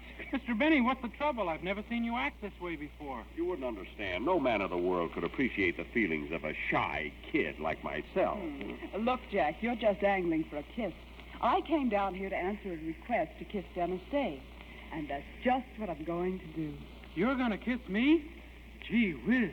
Gosh. Golly. Those are my lines. Now, pucker up, Dennis. This is awful. I refuse to be a witness to this disgraceful exhibition. I'm nobody's second fiddle. What are you going to do, Mr. Benny? Wait till I say that. I'm nobody's second fiddle. Oh. What are you going to do, Mr. Benny? I got plenty I can do. Hand me that phone. Hello, operator. Operator, I want Bradshaw 1, 2, 3, 4, 5. Say, who can tell? It might even be a redhead. You know?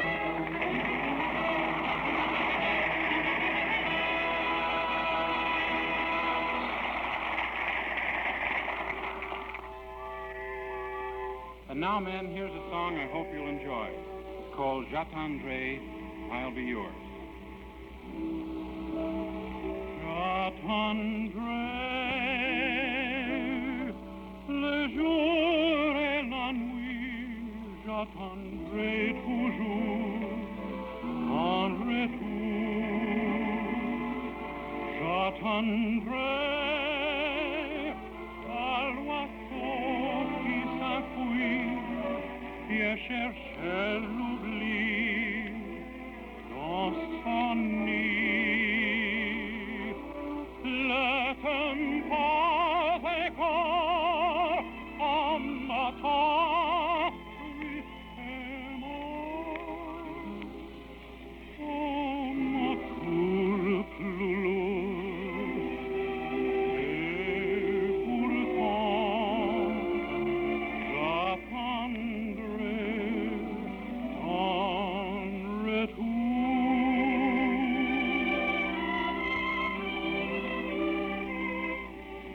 The hour of leaving has come and gone. No time for grieving, we must go on. I have a feeling, oh, who knows when you'll come back again. Until then, I'll be yours. My world may be lonely, but I'll await your return. I'll be yours forever and only. And while you're gone, I'll yearn. You're in every prayer, every thought, every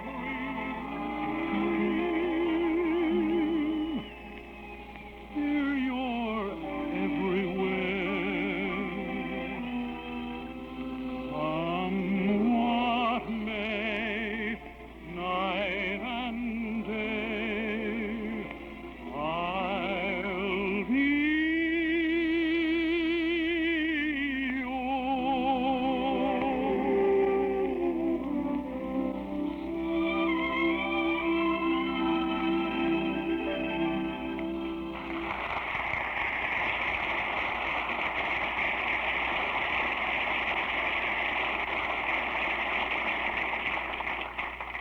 That's it for this session, fellas. Until next time, this is Dennis Day saying good luck to you all, and remember, keep those letters coming to Command Performance. Even if it's only a note saying, I can't stand Jack Benny because... Oh, fine. That's what I'd expect from an MCJG. Good night, fellas.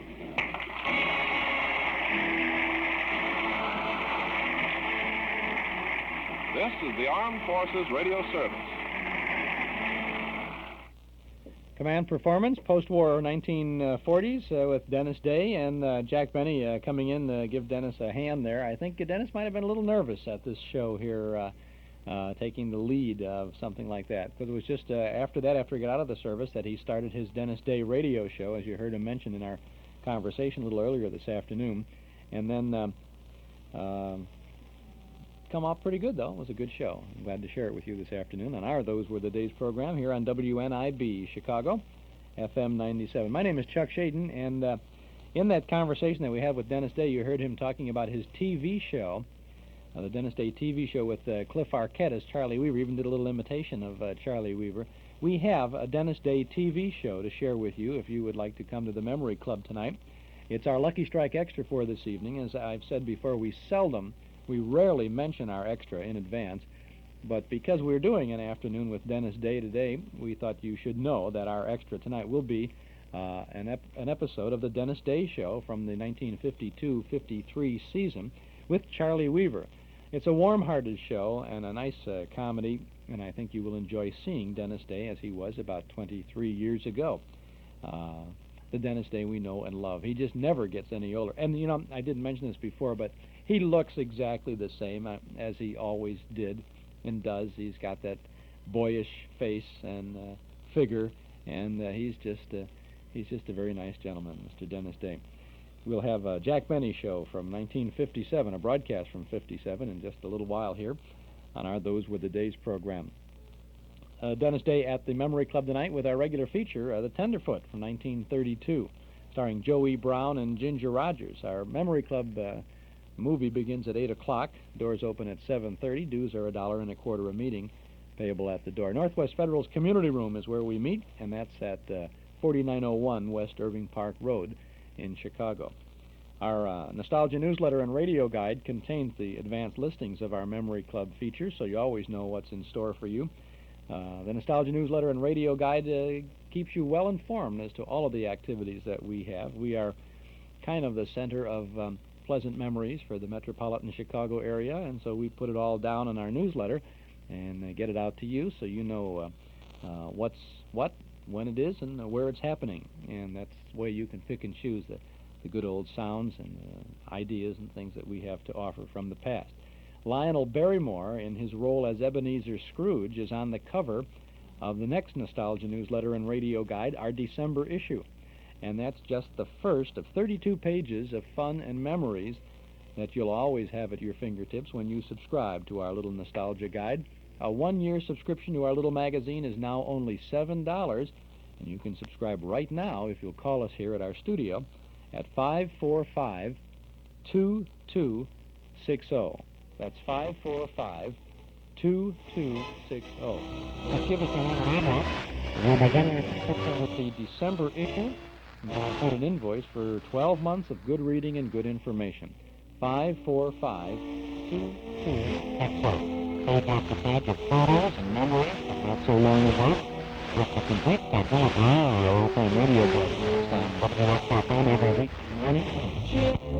Be here every Saturday afternoon, and even on Thursday nights on WBEZ. Now, if you begin your subscription with our Gala December issue, you'll have a good time with that reading in progress. Subscribe now, give us a call at 545-2260. Here's what we have for you in our December newsletter. Christmas with Pete. You know, a lot of our script, never broadcast, but written exclusively for us. Marley shows in the 40s and 50s. And in the script, you'll find Peter McGee at 79 Wistful Vista. Caucasian. We have a tree over there on this. Like that. That's one of my fun articles for Laura. After Christmas of 1945, how the movie started and celebrate the first 4 years. For 1942, an article about Baron Munchausen and his sidekick Charlie, Bashu Dare Charlie. For 1947, article on singer Frankie Lane. And from 1951, believe it or not, a TV forecast article predicting the end of football telecasts. And then from 1946, a Chicago newspaper article written by radio Henry Aldridge, Ezra Stone. We have more. We have our film clips column, our notes from the bandstand, our dime store classified ad page, and other goodies. Subscribe now to our Nostalgia Newsletter and Radio Guide. A one-year subscription, just $7. You can begin your subscription with the Happy Holiday December issue. Call now, 545-2260. That's 545-2260, or send $7 to Nostalgia Newsletter, Box 421, Morton Grove 60053. And if you would like to give the newsletter as a Christmas gift to someone, just let us know that. We'll send a card to your friend, and we'll send a bill to you. Call us at 545-2260. And while you're doing that, let's take a trip back to dear old Donegal with Dennis Day.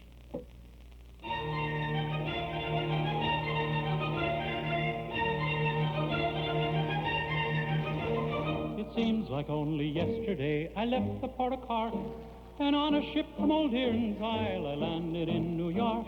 Without a friend to meet me there and a stranger on the shore, I wore an honest Irish heart and fortune came galore. So here I am going back to dear Old Erin's Isle. The friends, they meet me on the pier and they'll greet me with a smile. There are faces there that I surely forget, for I was so long away. But me mother will introduce them all, and this to me will say, shake hands with your Uncle Mike, me boy, shake hands with your sister Kate, and here is the girl you used to swing down by the garden gate. Shake hands with all the neighbors and kiss the colleens all. You're as welcome as the flowers are made to dear old Donegal. They'll give a party when I get back, and they'll come from near and far. They'll line the road for miles and miles with Irish jaunting cars. Spirits will flow and we'll all be gay and we'll fill our hearts with joy. The piper will play an Irish reel to greet the Yankee boy.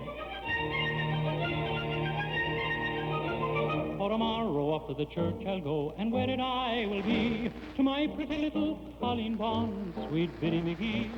For Biddy was true and faithful, for Dinny are the sea, was John the Hopper, Camera, to the stars of liberty. There come Brannigan, Flanagan, Milligan, Gilligan, Duffy, McCuffy, Malarkey, Mahone, Rafferty, Lafferty, Donnelly, Connolly, Julie, O'Julie, Muldowney, Malone, Carrigan, Carrigan, Lanahan, Flanahan, Fagan, O'Hagan, O'Houlihan, Flynn, Shanahan, Lanahan, Hogarty, Fogarty, Kelly, O'Kelly, Shapiro, McGinn. Then I'll shake the hand of me Uncle Mike, the hand of me sister Kate. Oh, I'll hug and squeeze as much as I please the girl by the garden gate. I'll invite all the neighbors to me wedding great and small, and I'll live content and pay no rent in dear old Donegal. Faith and Vigora, that's Dennis Day there in our Those Were the Days program this afternoon, saluting Dennis Day, a day with Dennis. The fine family of Paterno offers you a selection of fine wines from the vineyards of the world. From California to France, from Italy to Portugal, you'll find the Paterno wine cellar stocked with the widest selection of wines from all the best places. Paterno Foremost Liquors at 5303 Milwaukee Avenue at Central, just north of Foster. It's the largest beverage store of its kind in all Chicagoland. A visit to the Paterno wine cellar is an experience you won't forget, and you'll return often to keep your own wine cellar stocked. Whether it's an intimate candlelit dinner for two or an important dinner party for quite a few, you'll find everything you need to add the word special to your next occasion. Visit the wine cellar at Paterno Foremost Liquors, open Monday through Saturday from 9 in the morning till 10 at night, Sunday from noon until 6. Paterno Foremost Liquors at 5303 Milwaukee Avenue at Central, just north of Foster. Eden's Plaza Shopping Center, where Eden's Expressway, Skokie Boulevard, and Lake Avenue meet at Wilmette. Eden's Plaza Shopping Center, where convenience is important, and so are you. Eden's Plaza Shopping Center, easy to reach, easy to park, easy to shop. Many fine stores open to serve you 7 days a week at Eden's Plaza Shopping Center in Wilmette. Now, as we continue to roll along this afternoon with our Those Were the Days salute to Dennis Day, we have a Jack Benny broadcast from Armed Forces Radio, August 4th of 1957. Now, the Jack Benny series went off the air in about 1955. And how come we have a broadcast date at 1957? This is an Armed Forces Radio date. They were still rebroadcasting. In fact, they still are rebroadcasting a lot of the old radio shows. And this is the first AFRS broadcast date. And then even after Jack went off the air, some of his shows were presented stateside under the title The Best of Benny. And then they had separate dates. So sometimes we have dates that are in conflict. We have a later broadcast of a rebroadcast of a show that we don't have the original broadcast of, so it's hard for us to pinpoint the dates. But this is probably from the early to middle 50s originally, but the Armed Forces date that we have that was on the transcription disc where this came from originally was August 4th of 1957. Whatever the date, it's a lot of fun.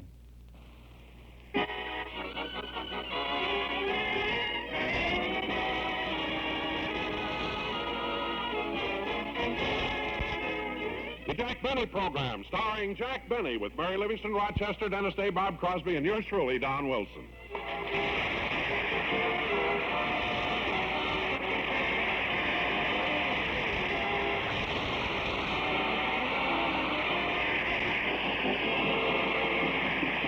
Ladies and gentlemen, I'd like to take you back to yesterday and out to Jack's home in Beverly Hills.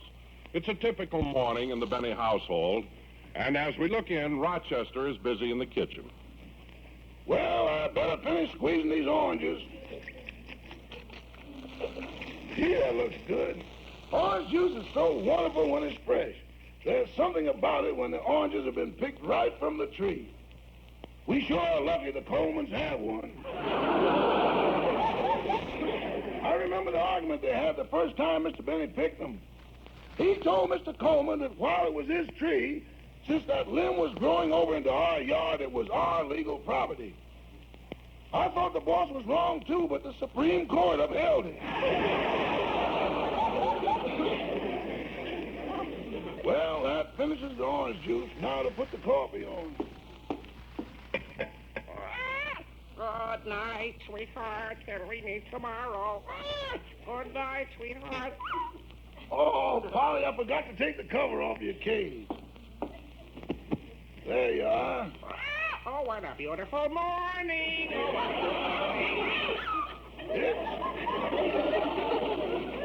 It sure is a nice day, Polly. Connie beats Dempsey. Connie beats Dempsey. I guess it's about time I changed that paper on Polly's cage.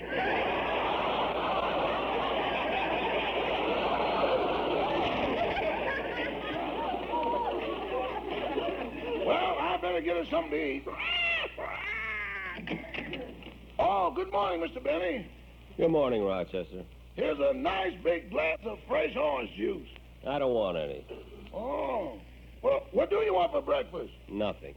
But, boss, don't you want anything at all? Well, yes, get me some smelling salts, some Tums, fix me an Alka-Seltzer, and get me a bottle of aspirin. What's the matter? Are you sick? No, Dennis Day is coming over. I couldn't talk him out of it. You shouldn't let him upset you like that. I shouldn't, eh? That stupid kid called me up at 3 o'clock this morning to ask me how I felt. Well, why would he call you at 3 in the morning? He said he thought my line wouldn't be busy then. I can't understand that kid. Anyway, he told me he was coming over today to let me hear his song. Isn't that the reason he usually comes over? Yeah, but when he starts that silly talk, he drives me nuts. But he won't do it today. I won't give him a chance to do anything but sing. A man can stand just so much, and then... Truman defeats Dewey. Truman defeats Dewey. Oh, good, Rochester. You changed the paper in Polly's cage.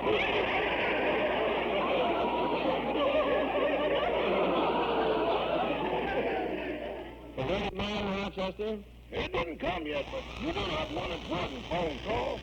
Here March, your producer called up on CBS to tell you that the time of tomorrow's rehearsal has been changed. Well, I better call up and find out.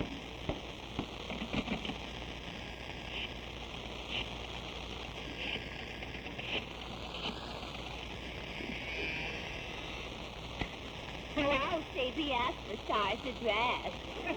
Yes, sir. Hold the line, I'll see if I can locate him. Who was that, Gertrude? Jack Benny, he wants I should get him as producer. Oh, that Benny, always making us do things. He's a pain in the neck. Not to me. I like him, and he likes me. Really? Yeah. If I tell you a secret, will you promise to keep it a secret? Oh, sure. I swear on my picture of Pinky Lee. Okay, I'll tell you. Last June, Jack Benny and I nearly got married. We got into a cab and rode over to the Justice of the Peace, and he started reading the ceremony. Yeah. Well, when he got to the part that says, with all my worldly goods I thee and bow, Jack ran out so fast he broke the sound barrier. I've never so embarrassed in my life. I can imagine. Now I wouldn't marry Jack if he was the last man on earth. Say, the way he keeps going on, he's liable to be.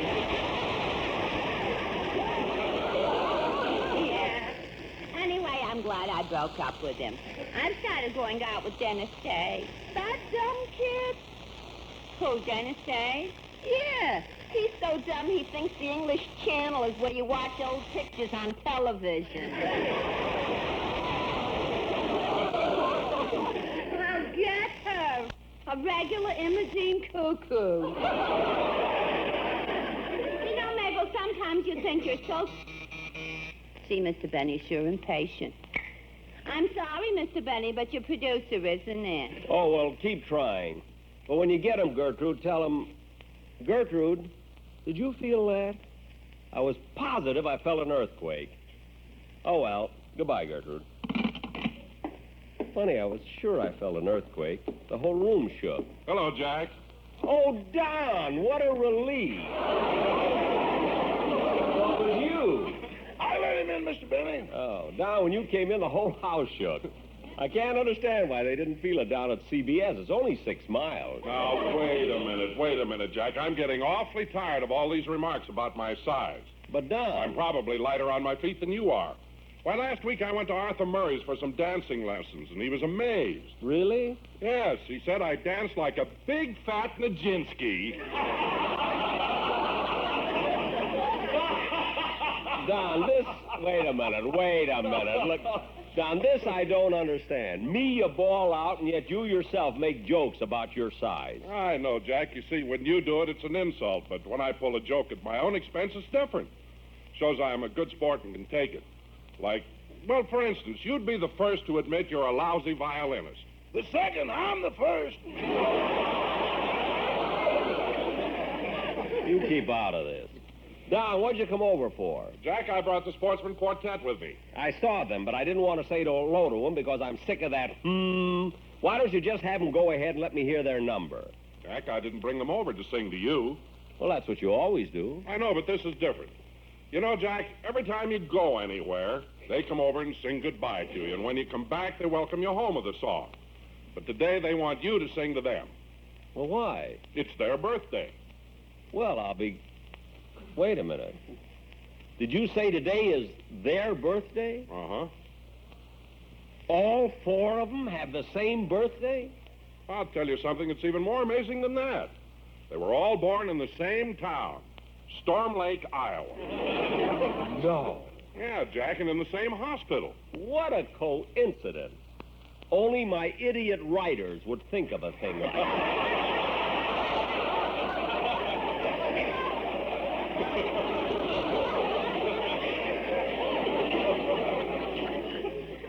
Anyway, Don, if you say it's their birthday, I'll sing to them. Hey, fellas, happy birthday to you. Happy birthday to you. Happy birthday, dear sportsman. Happy birthday to you. Now, Don, happy birthday to us. I thought you wanted me to sing it. Happy birthday to us. Happy birthday. I sang to you already. Happy birthday to us. Shaboom. Happy birthday to us. Happy birthday to us. Happy birthday to us. Happy birthday from you all. Happy birthday from all of you to every one of us. What a happy day, what a happy day, what a happy day, what a happy day. Now, friends, we know this song is kind of silly, but please remember. Happy birthday to us.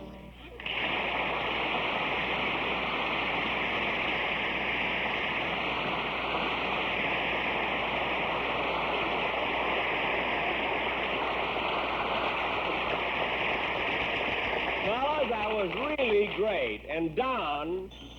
Excuse me, I better answer this. Well, we'll run along, Jack. So long. So long, Don. Hello?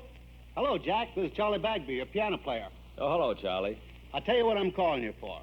I think I better have my piano fixed before the next broadcast. It has 12 broken strings. 12 broken strings on your piano? When'd you find that out? Yesterday, during rehearsal. The janitor called it to my attention.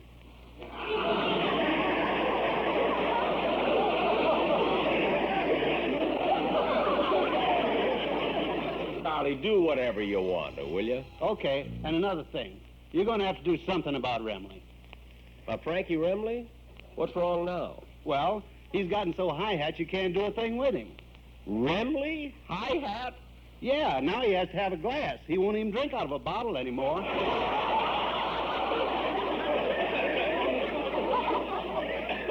No. It's demoralizing. Glasses is for water. Yeah. Well, look at Charlie. I'll talk to him when he gets to the broadcast. I wish you would. Goodbye. So long, Charlie. Imagine Bagby, of all people, criticizing Remley. That's a case of the pot calling the pot potted. Those musicians really... Hey, boss, the mail just came. Oh, good. Give it to me. There's nothing much, just this letter. Let's see. Oh, it's from the California Bank. It's about the mortgage. How long have you had the mortgage on that bank?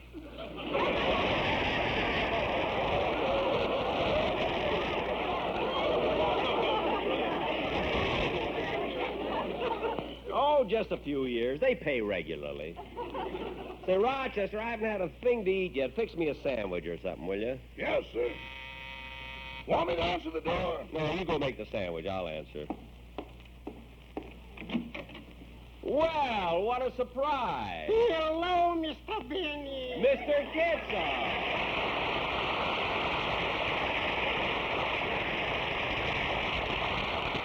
Well, it's nice seeing you, Mr. Kitzel. Me too. But I dropped in to ask you a favor. A favor? Yeah.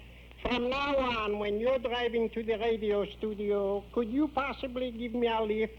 A lift, certainly. But why? Well, I'm working there as an usher. It's only a part-time job, but I got to raise a little money. Oh. I'll need the extra money because around the middle of next month, I'm expecting an addition to my family. Oh, an addition to your family. Isn't that nice? What do you want, Mr. Kitzel? A boy or a girl? Either one would be delightful. Yeah. But unfortunately, it's my mother-in-law who's coming for a visit. Oh, the way you put it, I thought you were expecting a bundle from heaven.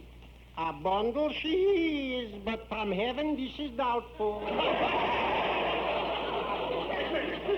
Oh, well, since you had to take another job, I suppose you like it, the studio. Oh, yes, it's very pleasant, especially for me.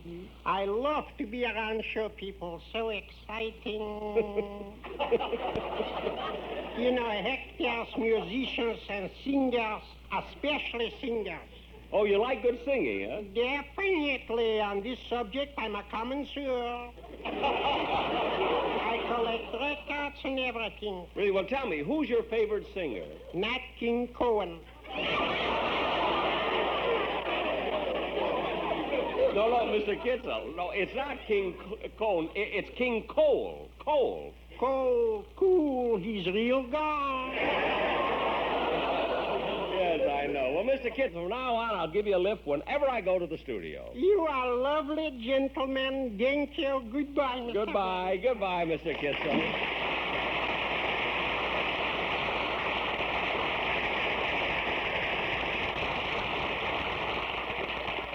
Is my sandwich ready, Rochester? In a minute. Was that Dennis Day at the door? No, it was Mr. Kitzel. Oh, well, remember what you said. When Mr. Day does come, don't let him get you into any conversations. Just make him sing. Don't worry, I'll do it. That's the first half of this Jack Benny broadcast. A rebroadcast, Armed Forces Radio, dated August 4th of 1957. We have traced down the actual date of this broadcast now. It's from November 28th of 1954. This was indeed the rebroadcast, but the original show was presented on November 28th of 54. Listener called and said they heard me play it last November 28th when we were in the morning on the Hall Closet Show, playing the whole season, the 54-55, Benny's last season. So that was the original date of this show, November 28th, 1954. But if you are a real historian, you should also keep this as the Best of Benny rebroadcast date, August 4th of 57. We tried it. We serve and protect, you know. We do the whole thing. We'll have the next half of the Jack Benny program coming up in just a moment or so. Chuck Shaden with you on our Those Were the Days program today, A Day with Dennis Day on WNIB Chicago, FM 97. We'll be here for about another 20 minutes this afternoon. And if you would like to call to subscribe to your Nostalgia newsletter, you can do it in that next 20 minutes. 545-2260 is the number to call. 545-2260. A one-year subscription to our handy little Nostalgia guide is only $7. And if you call us right away, we'll get you on the list and get the subscription out so that you start your subscription, a year subscription, with our December, our holiday newsletter. And boy, we have a whole month of great seasonal broadcasts lined up ahead of us. You will really enjoy listening to all the old Christmas favorites, and we have dug deep into the closet this last year to come up with a whole bunch of brand new Christmas shows that we had never heard before, or at least we didn't have in our collection before. And you can bet your boots that they're scheduled for the month of December. So keep in touch with all of that when you subscribe to our newsletter. And, of course, it's much more than a listing of the broadcast that we offer.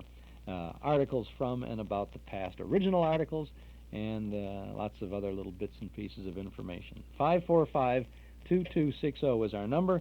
Just give us a call now, and we'll be more than happy to get you rolling on this. Don't forget, if you do want to give the newsletter as a gift to someone, call us up, give us their name, and give us your name. We'll send them a note from you, and we'll send the bill to you. 545-2260.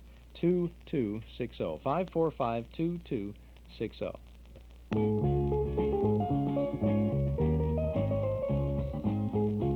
Is your bank open when you're busy and closed when you're not? Northwest Federal Savings knows that a good place to save is ready for you when you're ready. Ready with the answers and advice given by professionals in helping thousands just like you, but each with different individual needs. Northwest Federal's professionals can show you, too, the best way to save for a new home, a college education, or for retirement. Northwest Federal's counselors can explain all the savings plans and help you set up a savings program to meet your special needs. Home loan specialists can tailor a home loan plan to help make your dreams a reality. Bring your needs to any of 5 convenient Northwest Federal Savings Centers throughout Chicagoland's great Northwest Territory.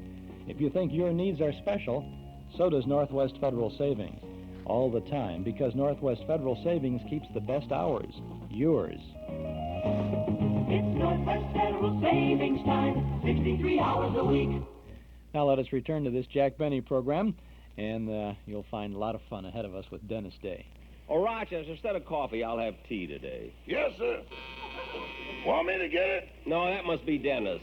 I'll answer it. Okay, boss. And remember what you... I'll remember.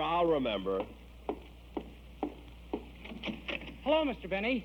Sing your song, Dennis. Say, Mr. Benny, do you know that... Dennis, sing your song. I will, but I want to tell you that... Don't talk, just sing. But I thought you'd be interested in the... Not interested in anything, sing. Now, come on over at the piano. Now, sit down at the piano and sing your song. Good. Just sing. But, Mr. Benny, I only wanted to tell you... Sing or I'll push your head down again. Okay, I'll sing.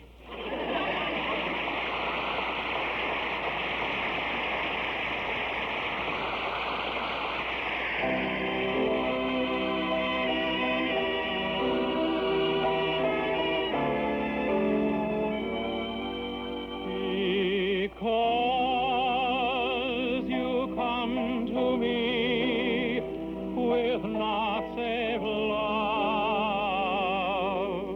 and hold my hand and lift mine eyes above, a wider world of hope and joy I see.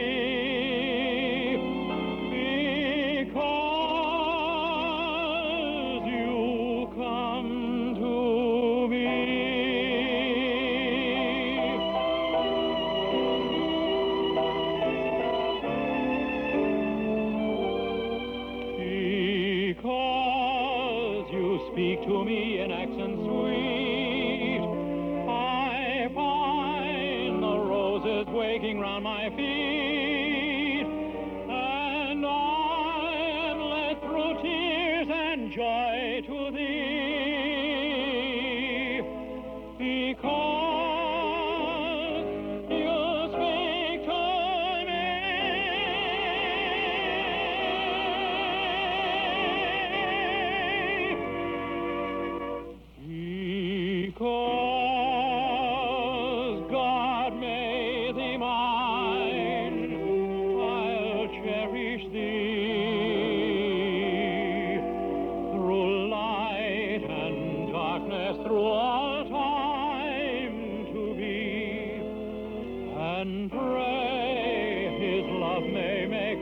divine,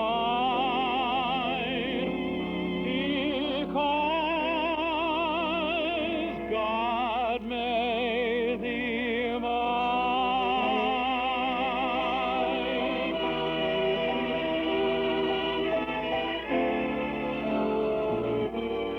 Through light and darkness, through all time to be, and pray His love may make our love divine, because God made thee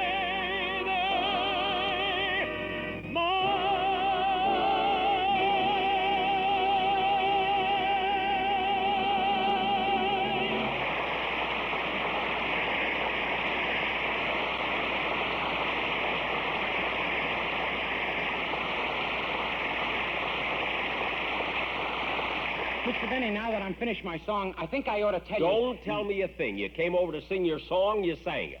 Now I'll walk you to the door and you can go home. But, Mr. Benny... No buts. You sang, now go. Here's the door.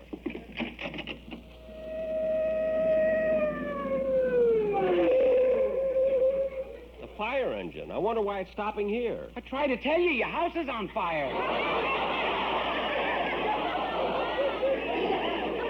Well, of all the... I tried to tell him, but all he said was, sing your song, don't talk, just sing. Not interested, sing or I'll push your face down again. Nobody ever listens to me. Oh, be quiet. Don't get excited, mister. We got everything under control. You sure, Chief? Yeah, it was just a small rubbish fire. It's all out. No damage at all. Oh, good, good. Thanks a lot. You're welcome. So long. Dennis, I want to tell you something. Yes, sir? I'll admit it was my fault for not letting you talk. Uh-huh. But if you can sit there and calmly sing a song in a house that you think is on fire, then I know there's something wrong with you, and I'm going to do something about it. Yeah, what are you going to do? Never mind. Just come with me. We're going downtown. Okay. Come on. Come on. Okay, don't push.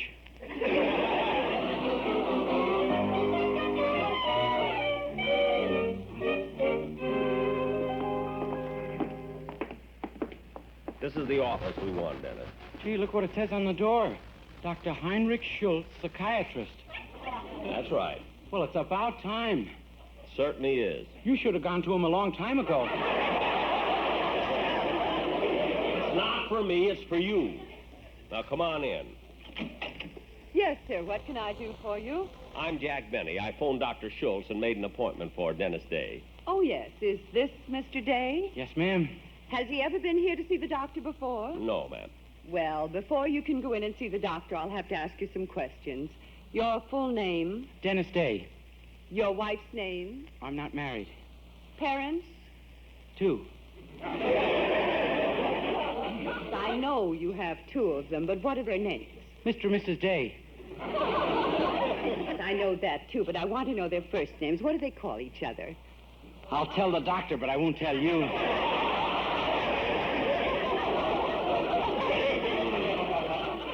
I'll tell the doctor you're here. Yes, Miss Roberts? Dennis Day, your new patient, is here. I sent him right in. You may go in now, Mr. Day. How do you do? I am Dr. Schultz. I'm Jack Benny, and this is the young man I talked to you about, Dennis Day. How do you do? Now, Mr. Day, I think we better get right down to business. Yes, sir. Supposing you tell me all about yourself, starting with your earliest memories. Well, my childhood was very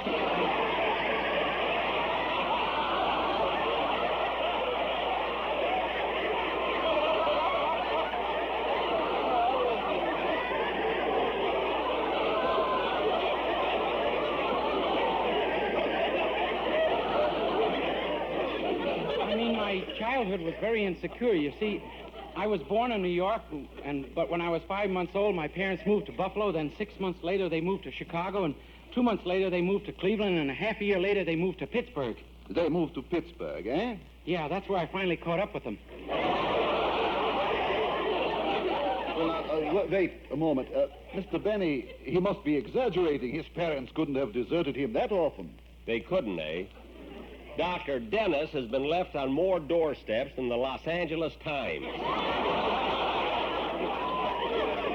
It's very interesting, very interesting.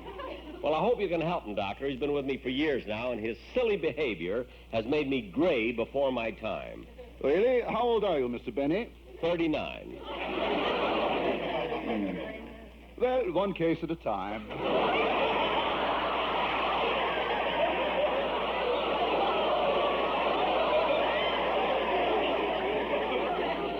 Now then, getting back to your childhood, Mr. Day, oh, excuse me, my nurse is buzzing me.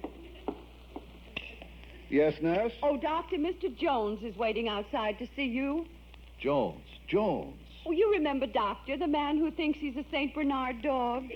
Oh, yes. Well, I'm very busy right now. He'll have to wait quite a while. I hope he won't mind. Oh, he won't. He's got a keg of brandy tied around his neck. I'll tell him. Mr. Jones, the doctor's busy now. Please be seated.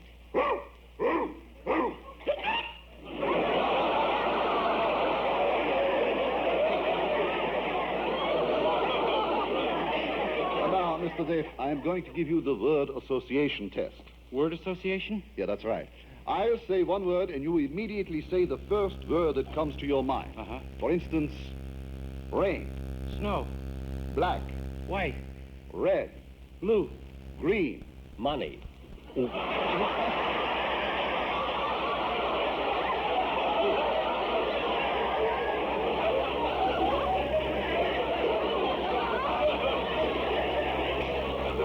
I'm sorry. Benny, you keep out of this. Now, look, you are wasting time, and after all, you know my fee is $25 an hour. Gosh, that's a lot. I didn't realize it was going to cost you that much, Dennis. Cost me? It was your idea to bring me here. You're going to pay for it. Why should I pay for it? I'm doing it for you. Well, I didn't want to come here. I'm happy being silly. Well, somebody's going to pay for it. I don't work for nothing. Oh, I'm awfully sorry, Doctor, but Mr. Jones won't wait any longer. He's coming in. Look, Doctor, if you think that Mr. Jones, you go back to the waiting room. Mr. Jones, go back, I say. I don't like the way you are behaving. Mr. Jones, control yourself. Now, Mr. Benny, you brought this young man up here, and I demand... Sure, if you think for 1 minute that I'm going to pay you for it... Mr. Jones, stop licking my face! Come on, Dennis, let's get out of here. I'll settle for you the way you are.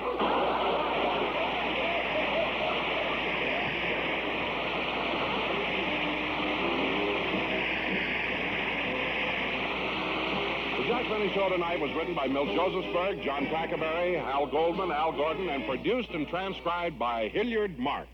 This is Don Wilson, inviting you to join us again next week at this same time for the Best of Benny.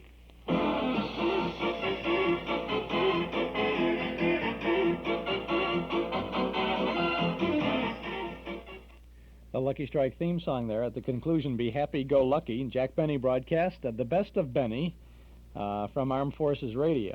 This is the most complicated setup that you've ever seen. It was originally broadcast and sponsored by Lucky Strike Cigarettes, this show, on November 28th of 1954. Then it was rebroadcast on the network on CBS in the United States as The Best of Benny in 1957. And then the Best of Benny broadcast was rebroadcast on Armed Forces Radio. And they edited out the cigarette commercials and all the commercials on it. And and so this show has been around for a long time, hasn't it? The Jack Benny program. Original broadcast November 28th, 54. Armed Forces broadcast 8457. August 4th, 1957. Chuck Shaden here with our Those Were the Days program. We'll hear one more time from Dennis Day in just a moment. We're on WNIB Chicago at FM 97. Got to tell you about two books that we have over at our Metro Golden Memory Shop at 5120 West Irving Park Road. If you're an old-time radio fan, and if you're an old-time TV fan, you should have both of these books, and surely you'll want to have one of them. One is called A Pictorial History of Radio. It's the complete story of radio broadcasting in America, from crystal sets to the transistors, with all the stars, all the great shows of the golden age of radio. The full, good picture story, a lot of good text in this book, too. The Pictorial History of Television shows television from its beginnings to the present time. Well, actually, it's not the present time. I got to check here what is the copyright of this. 1969. So from the beginnings of TV, about 49, I guess. Well, really early, goes very early, but starts about 49 to 1969. So this is 20 years of television. These two books are not in print anymore, but we have acquired a number of them to offer to visitors to the Metro-Goldwyn Memory Shop. These are two good books. They're coffee table books. They're really nice, loaded with pictures. They sell at our shop for $4.95 each, and that's a considerable saving. That's about half what the publisher's price was when this was out and available readily. I heartily recommend these two books. If you want to see photos of all the old radio stars, want to see pictures of so many people that you remember from the early days of television, pop on over to our Metro-Goldwyn Memory Shop. We have a limited supply of these, and I was in the shop earlier today, and I noticed that supply is getting down, especially on the pictorial history of radio. So if you're interested, you want to pop over there pretty soon.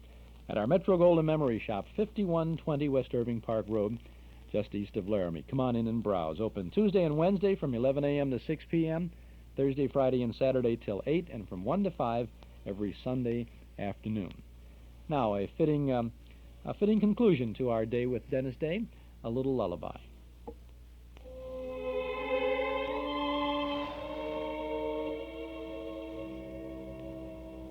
Over in Killarney, sure many years ago, me mother sang a song to me in tones so sweet and low, just a simple little ditty in her good old Irish way, and I give a whirl if she could sing that song for me this day.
Well, that's it for today. The old clock up on the studio wall says it's time to go for now. We'll be back again next Saturday afternoon from 1 to 5 with more nostalgic sounds. Next Saturday, we'll be riding the radio range with Hopalong Cassidy, Death Valley Days, Dr. Six Gun, the Cisco Kid, Frontier Town and the Roy Rogers Show. Our thanks to Mort Paradise, Dennis Bubaz, Joel Bogart, and Gary Schroeder for their help behind the scenes, to our sponsors, Northwest Federal Savings, Nelson Hirschberg Ford, and Eden's Plaza Shopping Center for making this weekly get-together possible, and to you out there in Radio Land for making it worthwhile. This is Chuck Shaden speaking. Have a nice weekend. Hope we see you tonight in the Memory Club for our movie The Tenderfoot from 1932 with Joe E. Brown and Ginger Rogers, and for our Lucky Strike Extra, 1952 Dennis Day television show with Cliff Arquette, Charlie Weaver. This is Chuck Shaden again. Thanks for listening.